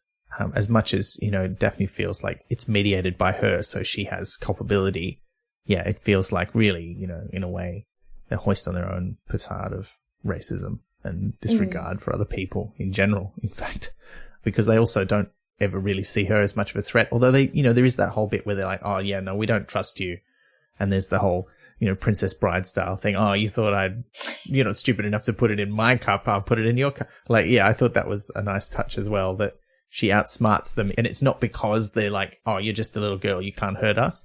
It's because she is genuinely just smarter than them and very, you know, cunningly comes up with this plan. So yeah, I thought that was really well plotted. This is a bit of a crisis. That they're worried about this, not just because these two have arrived, but because they tell Daphne that Cox, the leader of the mutineers, has met up with the raiders, who have been a shadow over the whole book. They've been wondering if the raiders are going to turn up. They are described as cannibals, but certainly they are murderers. They're pretty awful. Like, nobody in the islands likes them. They kill people and take what they want. They're a bit like South Pelagic Vikings in a way, except without the trading part. The cannibalism. They just pillage. Yeah. And eat people. And look, just the sort of thing that Daphne's grandmother thought the whole island area would be like. So it also is fitting into those stereotypes a bit. So they're worrying about that, and they start preparing for the raiders, including taking the cannons out of the Sweet Judy, as wrecked as they are, and doing their best to fix them up and put them up on the hill over the lagoon. But Daphne also takes this opportunity to take Mal back to the cave, because they realize that it is a cave that opens to the sea, but the entrance to it was kind of hidden. And so they go in that way. And now that they've been in and out, it's kind of cleaned out a bit and the air's breathable. And they have a good look. How would you describe this chamber? I mean, I sort of saw it in my brain quite clearly when they were looking at it, because it's got a domed roof with glass in it. And I'm like, it's like an observatory kind of almost. And it's got these statues in it, some of which have fallen down, and it's got this gold in there. There's a globe of the world, which Daphne shows to him. It's like, look, this is all made by your ancestors. And she realizes that the song that you were talking about earlier, Charlotte, of the brothers chasing each other, is a story handed down of their ancestors who circumnavigated the globe, sailed all the way around the world, visited all these different lands, had all this advanced scientific knowledge, like they understood the planets and the stars, and that the brothers themselves are the moons of Jupiter. And Jupiter is air. And there's that great bit at one point in the book where Daphne's like, oh, and like the symbol for Jupiter also is the symbol for air. I wonder if that's related to, oh, okay. And there's these great parallels. And this is the bit where it's like, okay, great. It's not like you're secretly Europeans all along book. Thank God for that. It's like, no, you are the secret amazing civilization from thousands of years ago that did everything before we ever did. I mean, they're basically Atlanteans, to put it in context of myths that we have now, except not Greeks, which is good, I think. Well, it's not really a myth, is it? Like, because there is like the whole thing about how Pacific Island cultures traveled across vast swathes of ocean that people shouldn't have been able to travel, but they must have been able to because they must have had advanced scientific knowledge. So I assume it's based on the fact that that is actually true. Yeah. There's a very European attitude to anything that non-Europeans did any time before a few hundred years ago, isn't it? It's like when people talked about the pyramids and go, oh, they must have had aliens to help them, must have had aliens. It's like, no, they didn't have aliens. They're just good at maths. And they had massive gangs Slaves. of workers who they paid in beer. You know, also or probably enslaved, some... but Yeah. Or some slaves, yes, whipping. that also happened. Yeah. But you know, they had the know-how and they could do it. But people are like, nah, it must have been aliens. No, it's not aliens. Yeah, so it's this great revelation of their past. They don't explicitly, because they don't know, you know, they don't talk about what's happened to their civilization. I mean, it's kind of implied or suggested that maybe this was not the first great wave and that there could have been others. Which kind of makes sense because the tattoo that all of the islanders get is this sunset and the big wave in front of the sun. But yeah. There's also in the trial, I love the trial scene, that version of democracy and justice. But in the trial, you know, that Daphne asks, well, what happens if I'm sent away, or, you know, if I'm found guilty, am I sent away or am I put to death, or what happens? And they tell the story, you know, of, well, one time we did have to do that. We sent somebody away and they weren't allowed to come back, and they sailed around the world. And one day they returned to us after many years. And it's sort of told as almost a mythic tale, but it's what inspires Daphne with the idea that, well, hang on, that actually could have happened. And that's what's happened here with what's being shown to me in the cave. Yeah. Yeah, it's a great scene. Great. I love it as well. And everything about this situation is like, yeah. And Mao's kind of like, he takes it in his stride a little bit. I mean, he's wowed by it, but he's also like, yeah, I mean, I knew we were great, but now we're even greater than I thought we were. It's like, you know, it doesn't change his opinion. He's not gone from, oh, the nation sucks to, wow, the nation's cool. He's going, yeah, we are cool. And look, we've been cool for ages, which I like that that's his attitude to it. Because he also doesn't have like a lot of context for what all of it means beyond how Daphne explains it to him. And a lot of this stuff is new to him, like the idea that the Earth is a globe, which his ancestors knew, but which he did not know, because also it's not particularly useful information to him right now. But now he's like, yeah. And I love that the globe is upside down because, you know, this is the southern hemisphere and the nation's ancestors saw it as the top of the world. And why shouldn't they? Why shouldn't they? We'll come back to the map in the book, I think, about this, but it is great. But look, they don't have much time before the raiders do show up. There's a bit of a mist. Mao's been drilling everyone, trying to get them to be ready in case they turn up. And in fact, he does an emergency practice drill, which is great. And as a teacher, I love this because Daphne tells them off and she says, you can't do things for them. Stop doing things for them. You have to enable and empower them to do things for themselves. Tell them what you need done and let them figure it out. Yeah. And as a teacher, I just love that, pushing back and giving the nation as nationals. The nation people? Nationers? I've been calling them islanders, but it's not. This is something actually in the book because Mao's island is the nation. And then there's Little Nation, which is the little island that's sort of part of the nation. And then there's the Boys Island, which is not, it's sort of a part of the nation, but also separate. But then there's all the other islands in the chain that are not the nation, but they're clearly, you know, part of the same culture. And people come to the nation because they're the big enough island that they've got all the cool stuff. They've got the proper mountain. They've got the cave of the grandfathers. They've got the god anchors, and no one else has got those. And they've got enough resources that they're able to trade occasionally with trousermen who arrive, which is why they've got a few of these metal kettles that they don't know how to make at the moment. And that's their source of pride. You know, we are the biggest and best of the islands. But they're all part of the same culture, and now everybody's sort of washing up there to live there. It's like, well, is the nation going to extend to the other islands now, or is it just this one? And I don't think that's really answered, but it does feel like the nation expands in this book, and not in a colonialist way. We're just growing bigger. We're just becoming more than we used to be, kind of way. But that also doesn't really answer the question. But I think, you know, it's called nation because there isn't another one. As far as they're concerned. So they don't need another name for it, you know, and which is kind of funny because later on when they talk about the trousermen and their beliefs, they talk about the fact that their god is just called God. and there's only one, and they're quite disdainful of that. And I'm like, well, your nation's just called Nation, and you've only got one. Why don't you have a name for it? You don't need one. So, yeah, I thought that was funny. But, yeah, look, the raiders do arrive, and Cox is with them. He's made himself their new chief by killing the old chief. But the raiders see the cannons, and they're like, well, this isn't as easy as you told us it would be. And they're a bit worried. But Mal goes down with Pillow and Daphne and Milo, who we haven't talked much about Milo. He's the one who doesn't speak much, and he's enormously tall and strong. I love him. I love a strong, silent type of character. He's great. And he has his moment in this scene too, which is great as well. But they go down to meet with them, and their tradition is, well, we don't have to have a whole war if our chiefs battle it out, and then whoever wins, wins. And you're like, oh, that's good. And I remember being in high school and thinking, wouldn't that be a better way to have wars? Like, just send one person from each country, and then it's over. And then as soon as you think about it, you're like, well, that's still not great. Like, that's still killing the Hunger Games. Yeah, exactly. I was about to write. It's a very teenage, momentary philosophical solution that doesn't bear any scrutiny whatsoever. I don't know. It makes for a fun book series, but... Yeah, well, but true. A compelling one. Yes. Against doing it in the first place, but yeah. Yeah. But look, this is the way the raiders like to do things, particularly when they fire one of the cannons and blow up some of their canoes. But it's not just anyone who fires it. It's the unknown woman.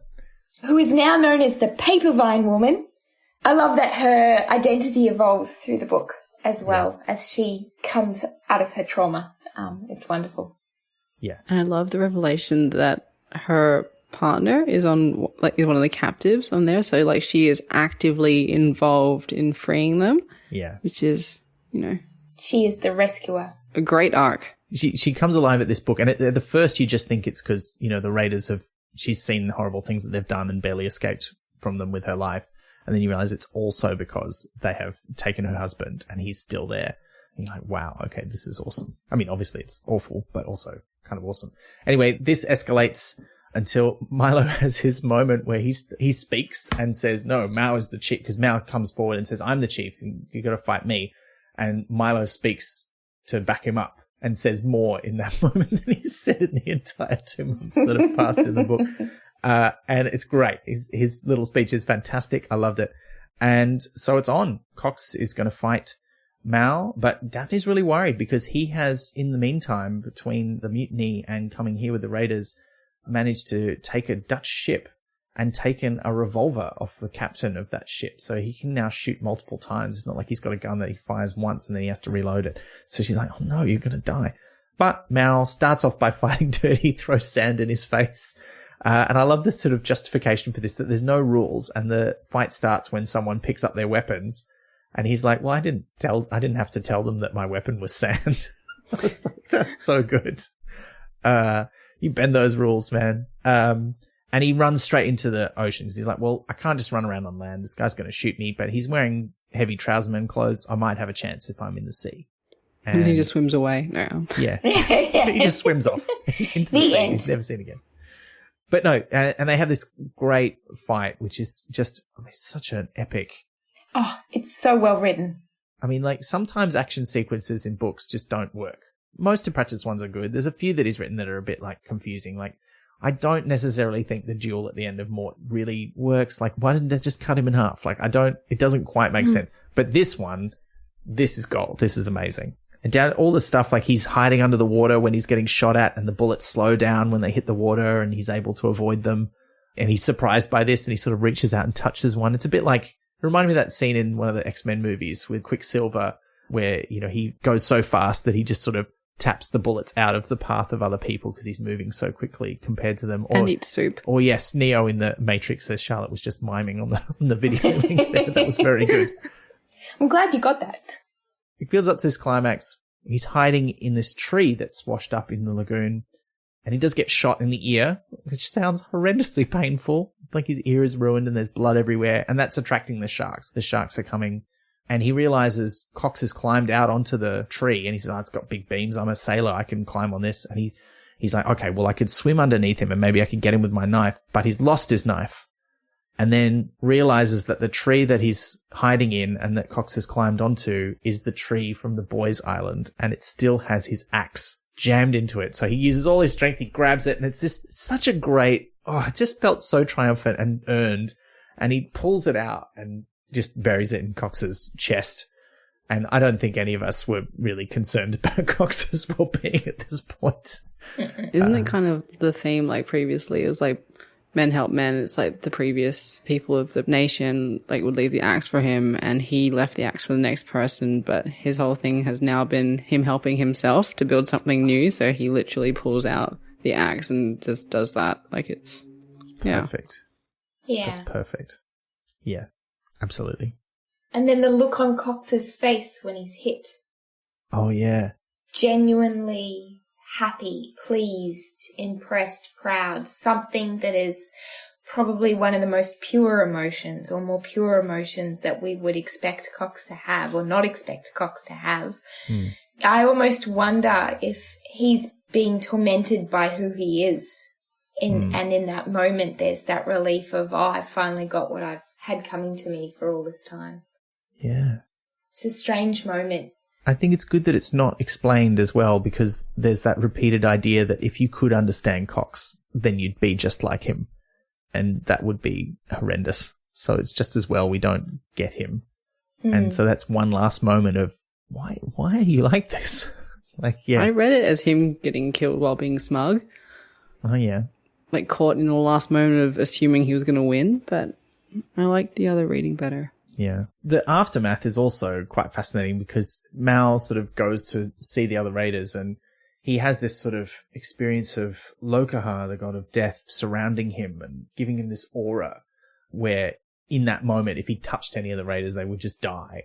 And so they all are afraid of him and do exactly what he says. So they leave all of the captives behind and they run away, but no one else really sees that happen. And so again, it's not clear if it really has.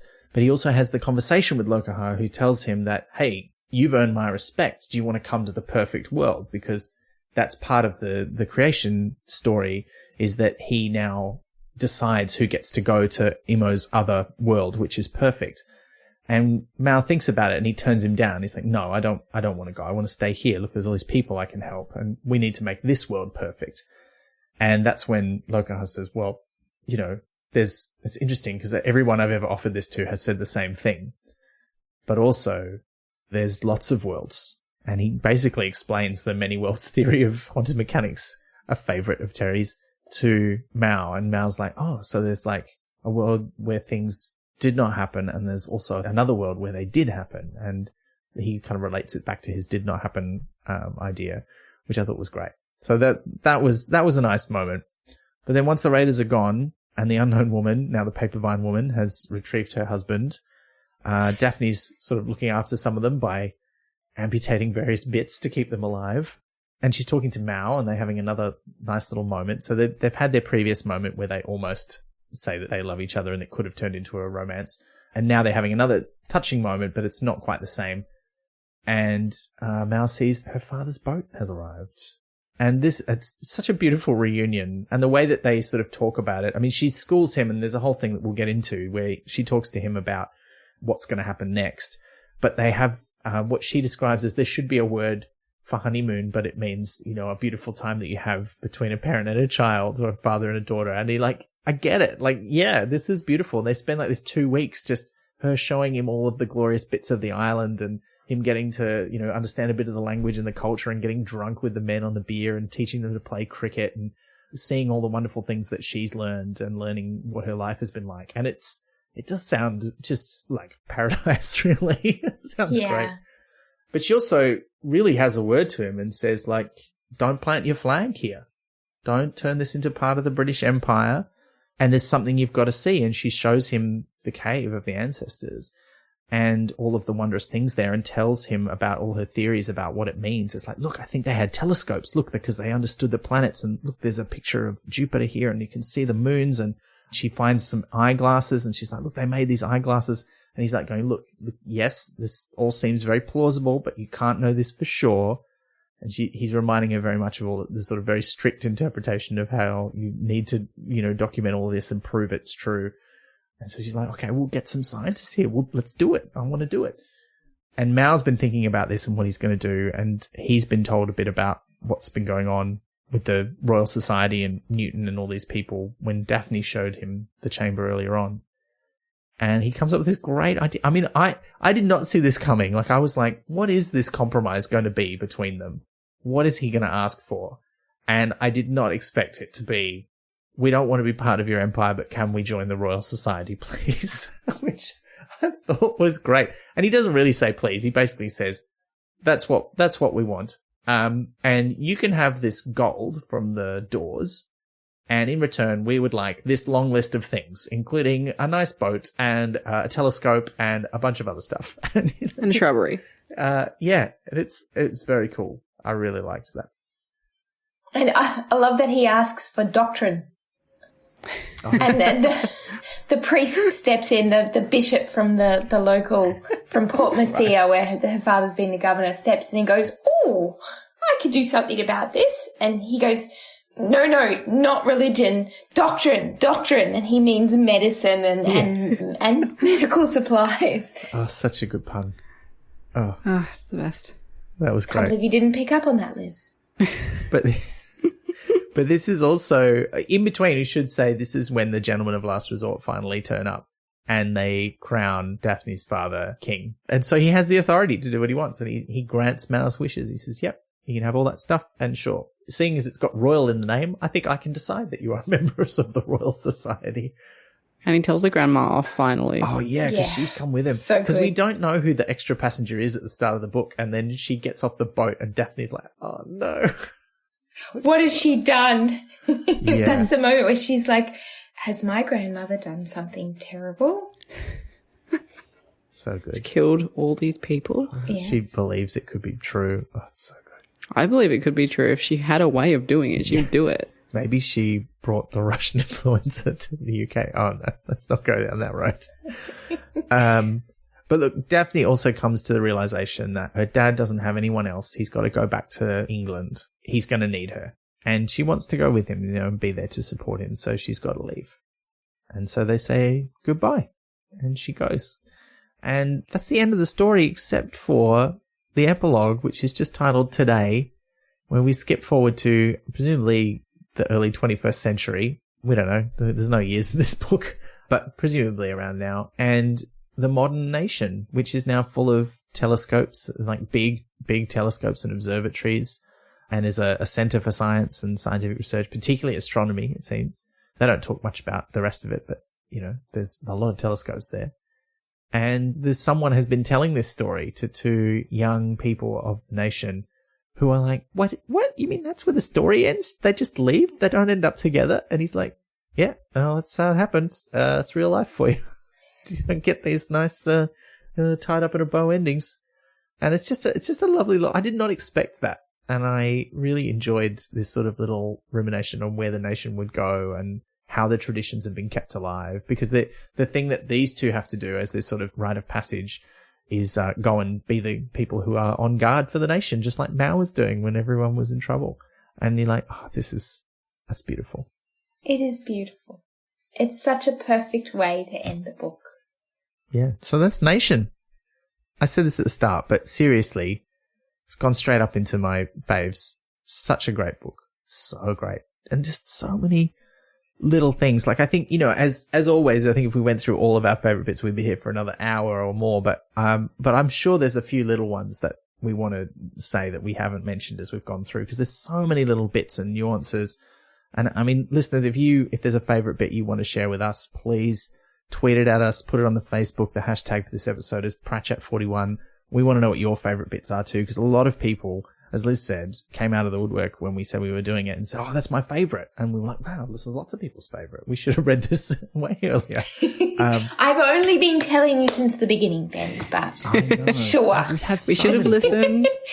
Also, but in our defense though, I don't think you want to do the best ones at the start. No. Like, I had this advice. Someone was like, "Oh, read this book. It's like it's this author's best book." And I'm like, "Why would I read the best one first? Then every other one will be less good than that." I should read like an interesting one first and build up to the best one. So I'm glad we didn't read it right at the start. Would leave us nowhere to go. So now we know that Ben is a man that eats the peas before he gets to the steak. It's true. Yeah. It's true. Well, I don't eat the steak anymore, but, Well, yes. okay. The tofu. The tofu, yeah. The delicious the mushroom tofu. steak.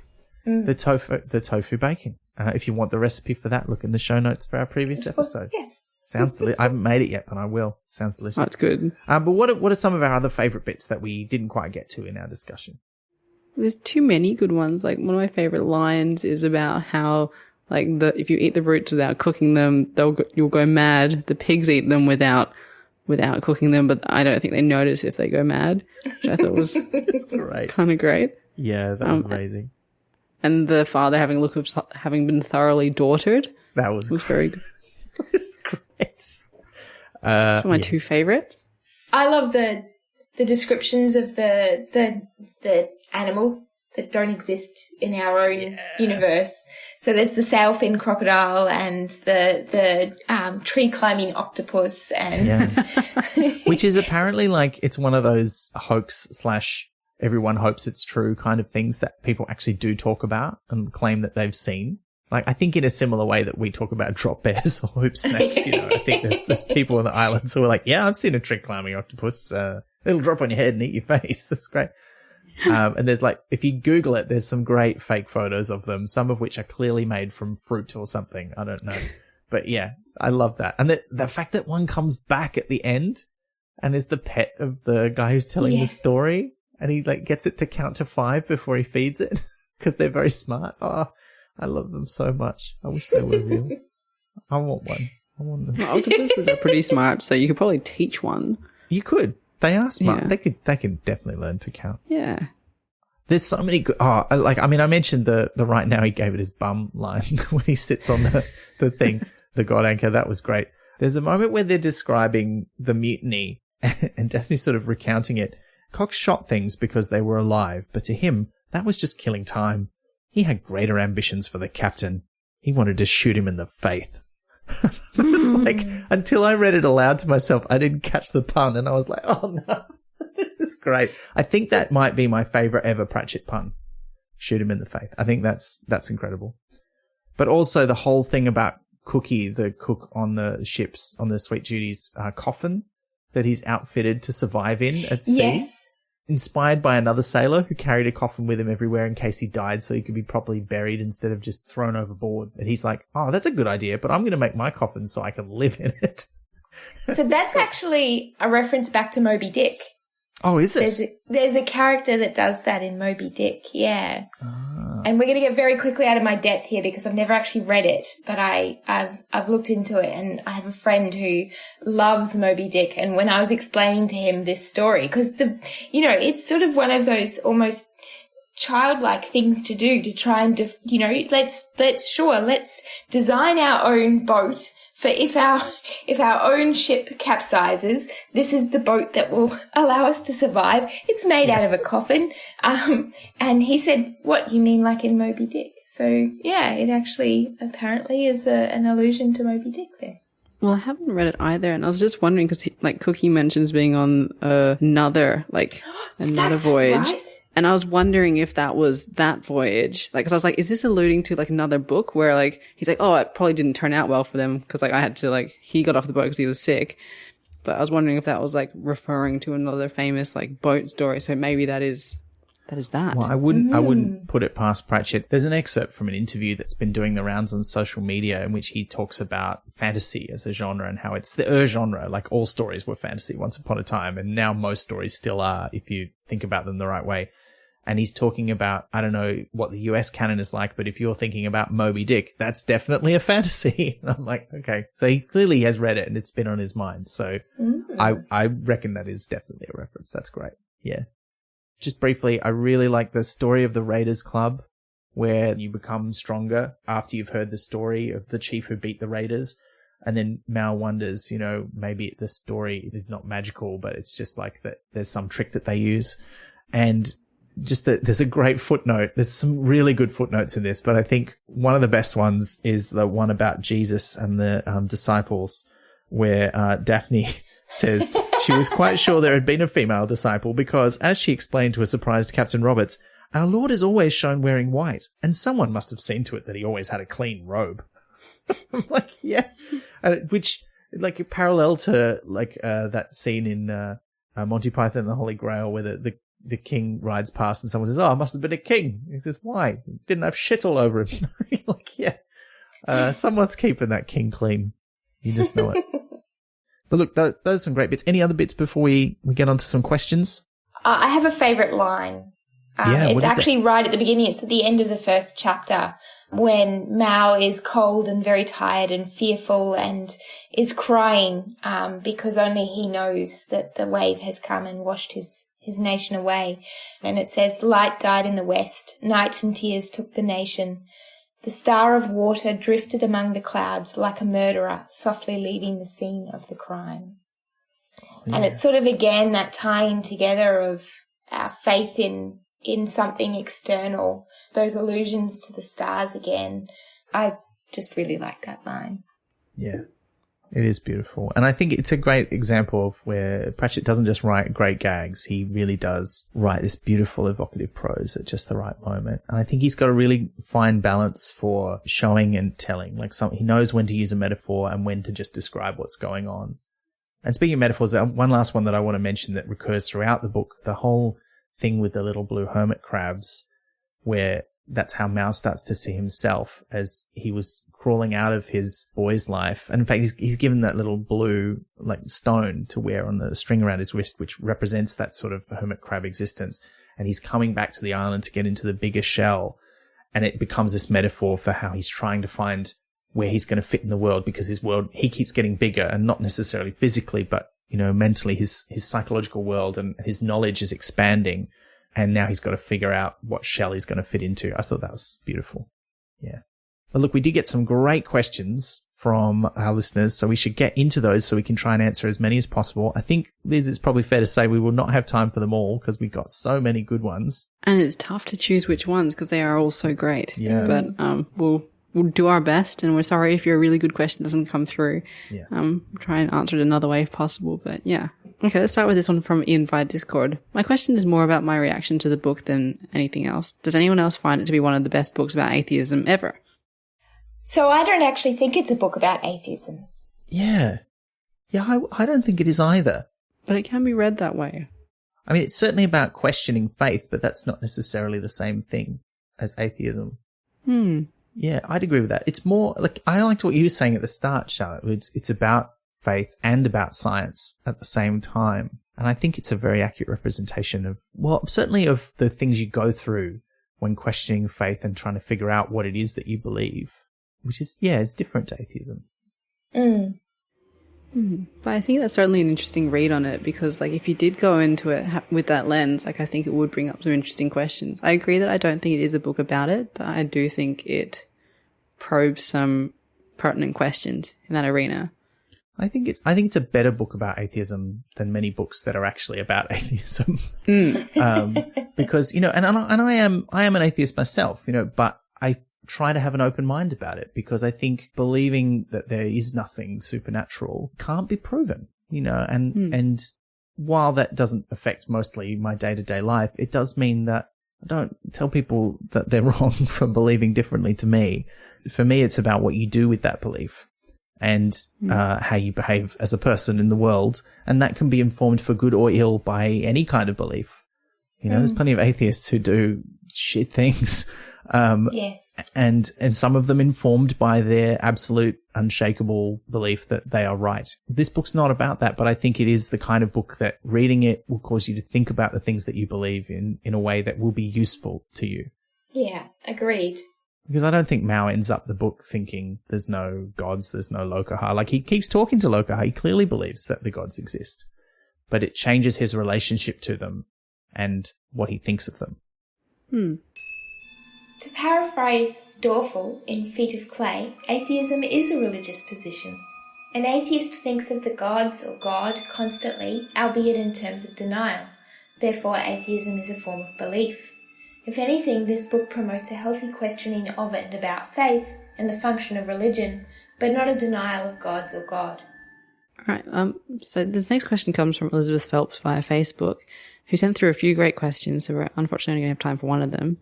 What does this book owe to Lord of the Flies and perhaps Heart of Darkness? While clearly so much more wonderful, would Nation be as good and somehow healing, if that's not too precious a way of putting it, if these had not come before? I can't speak to that question because I haven't read Lord of the Flies or Heart of Darkness. I am not well read. I read them both in school. And I've read Lord of the Flies, so between us we can come up with an answer. Yeah, and look, as previously mentioned on this podcast, I hated Lord of the Flies so much I wrote a limerick about it. How dare you, it is the best. We differ on this, but I might like it if I read it again now.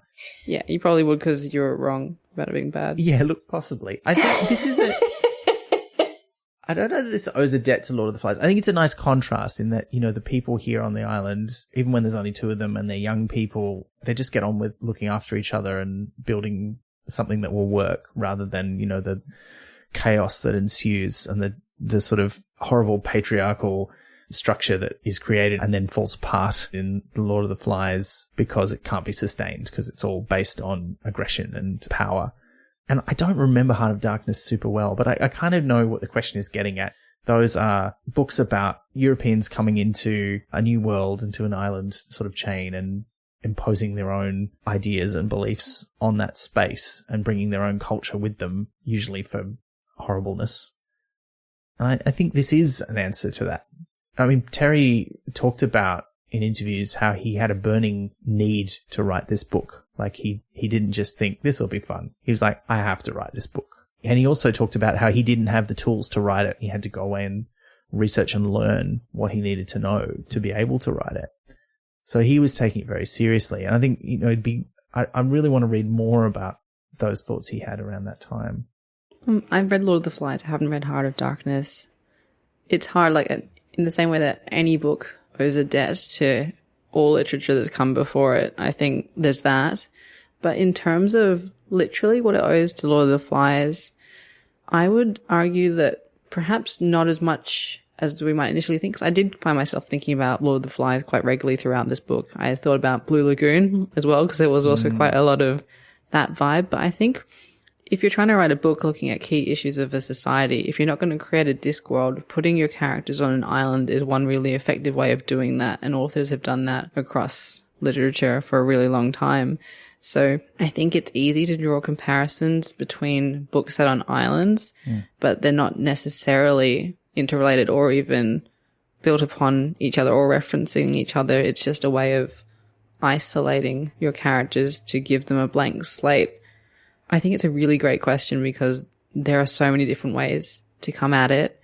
In terms of literally the words on the page and the story, I think not much at all. I think in terms of what Ben was saying about like how it tackles colonialism and subverts perhaps like the stories that have come before quite a bit. Yeah. But yeah, it's a tricky one. And that tradition goes back way further, like all the way back to Robinson Crusoe. And there's probably ones older than that I don't know. But yeah, it's very much, I agree, it feels like an antidote in some ways to those stories.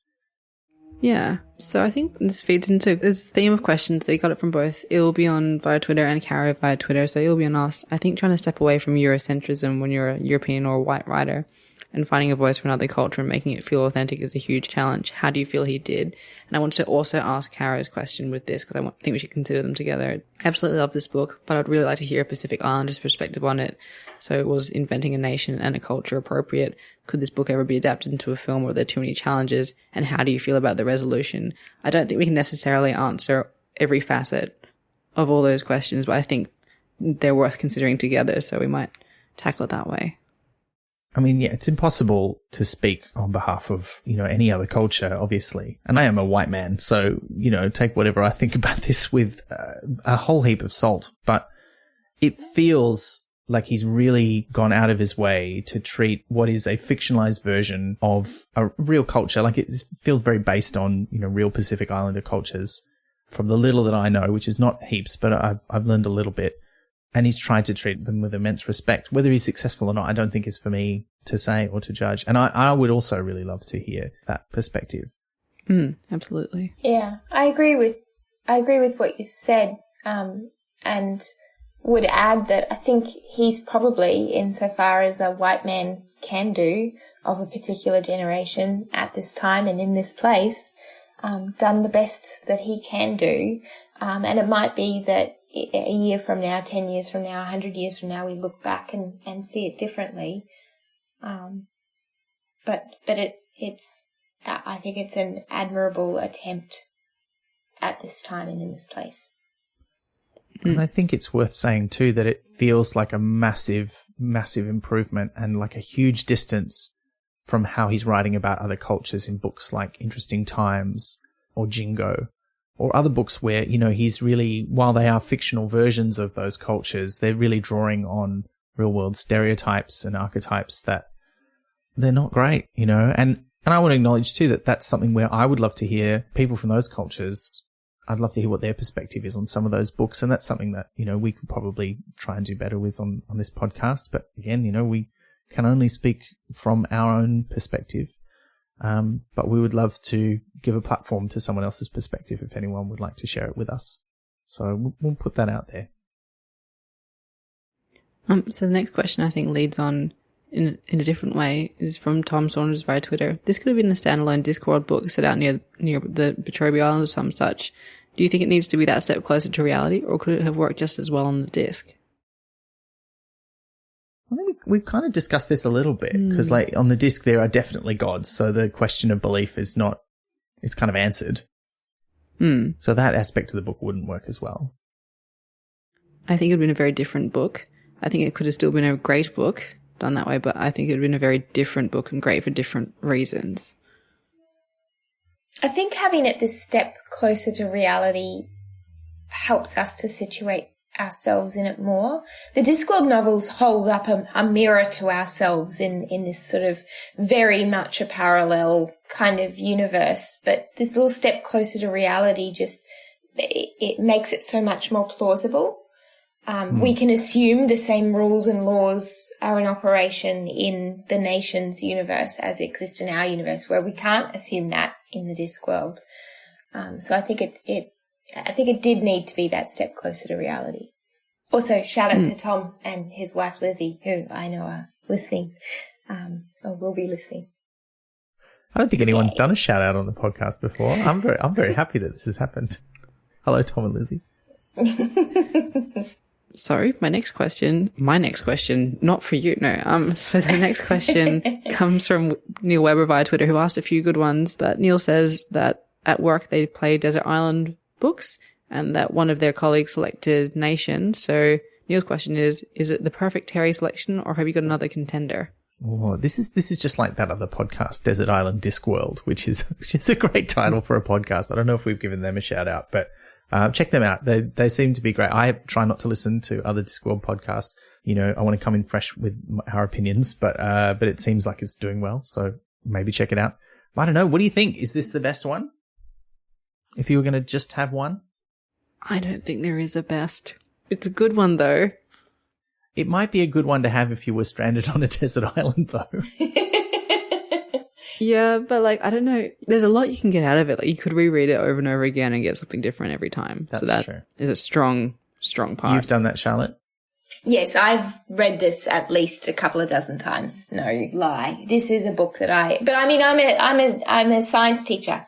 So to me, this contains a lot of opportunities to unpack what science is and how it works and why it works and when it doesn't and all of those sorts of things, you know, all of the principles and nature of science. So, you know, I do get something different out of it every single time, but it's my favorite, but it's not necessarily the one I'd recommend to everybody.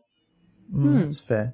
Actually, on that question, we sort of didn't touch on that much. What is the science in the book like? I mean, I love that they kind of come up with these scientific explanations for things that you could just leave without them.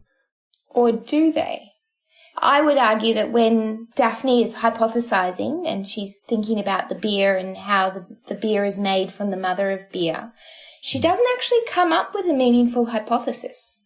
No. She doesn't identify the variables. She does test them systematically, but there's no real discussion about what she's choosing to test and why she's choosing to test it. And she doesn't ultimately come to a conclusion about that. She doesn't work out that if this is according to the laws of our own universe, that it's because there is probably some kind of enzyme in her spit, which is turning something that is poisonous, a compound that is poisonous in the mother of beer into something that is not poisonous. She works out that it's something to do with the time, but she doesn't get why the spitting is necessary. She doesn't come up with a testable idea per se.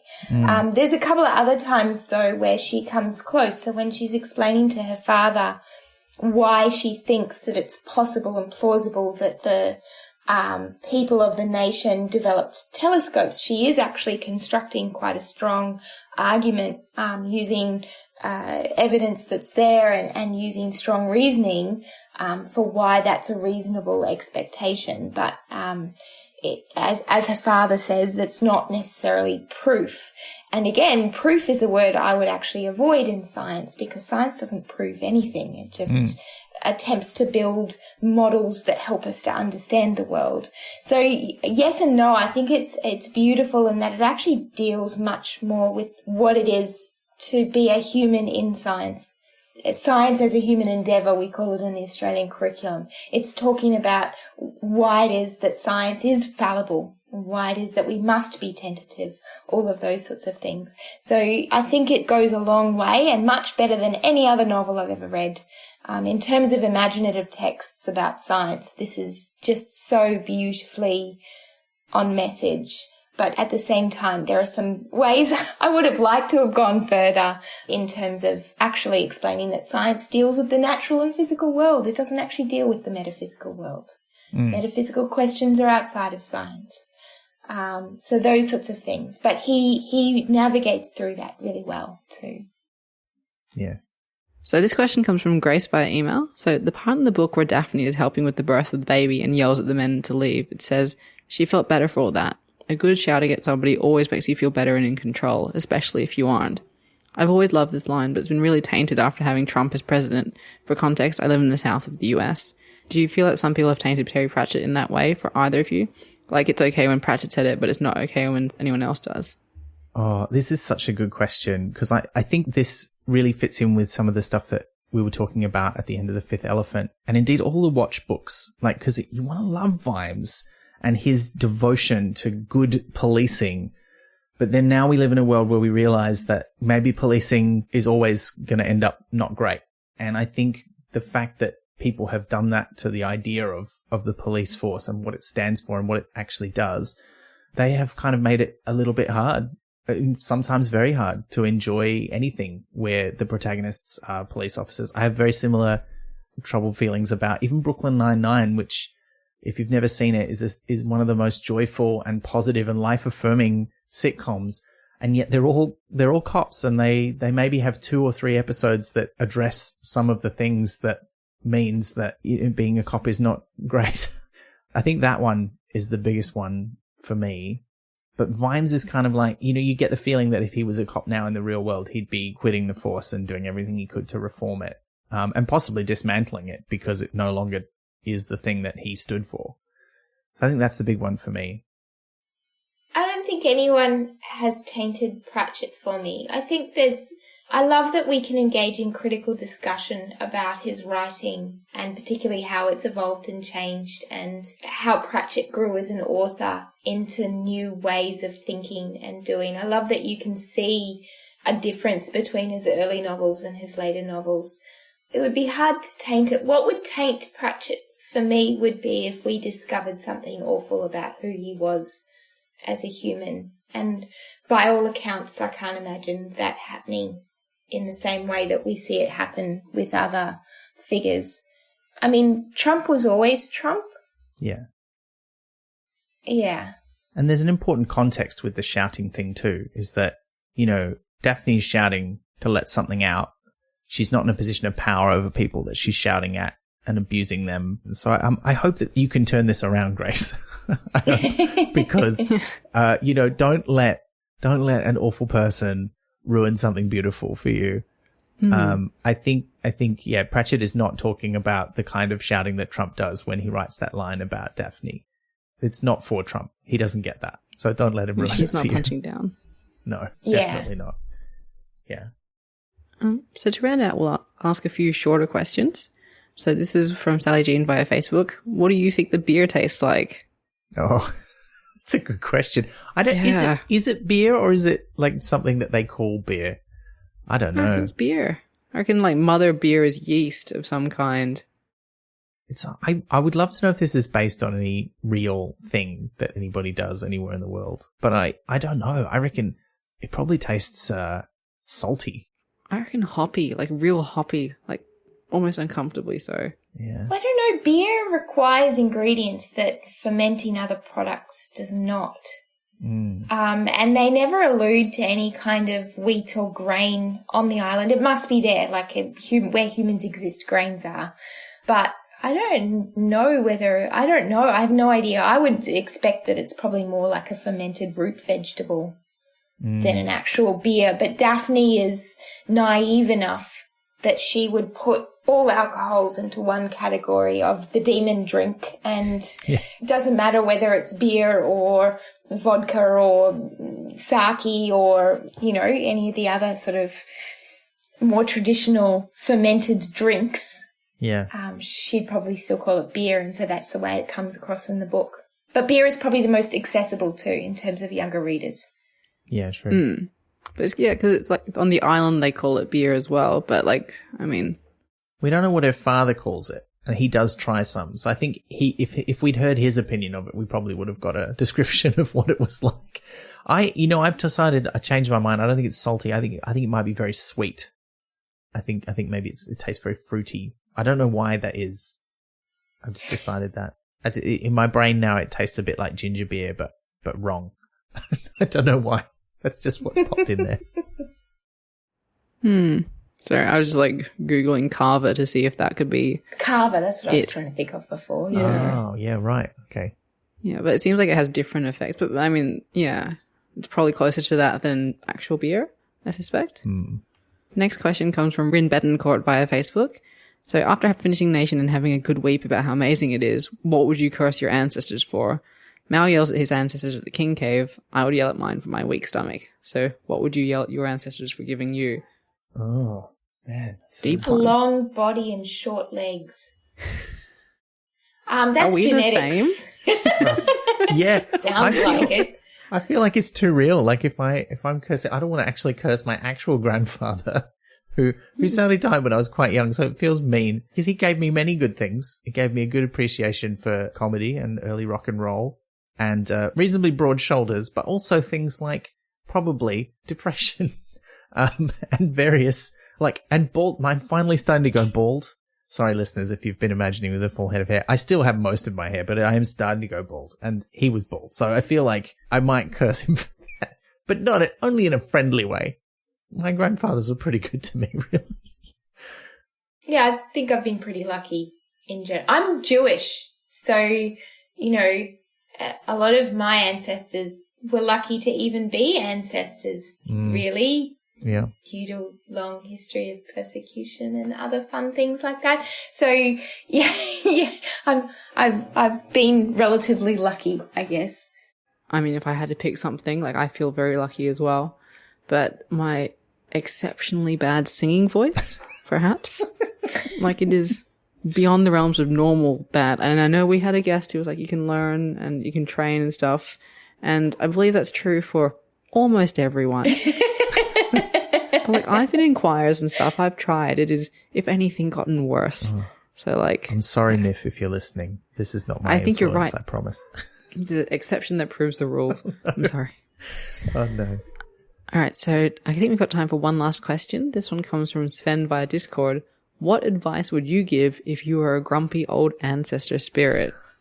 Oh, no. It's the reverse. Oh, wow. What's something you wish you could have told yourself? So many when you were things. Younger, perhaps. So many things. He's not worth it. Oh, that's a classic. Yeah. Yeah. I would probably twist that around and go, you're not worth it. Because I needed to hear that at several times in my life so that I would not end up being someone that someone would say he's not worth it about, which I know that some people probably would say, and quite reasonably so. So yes, that's too many things. Oh, man.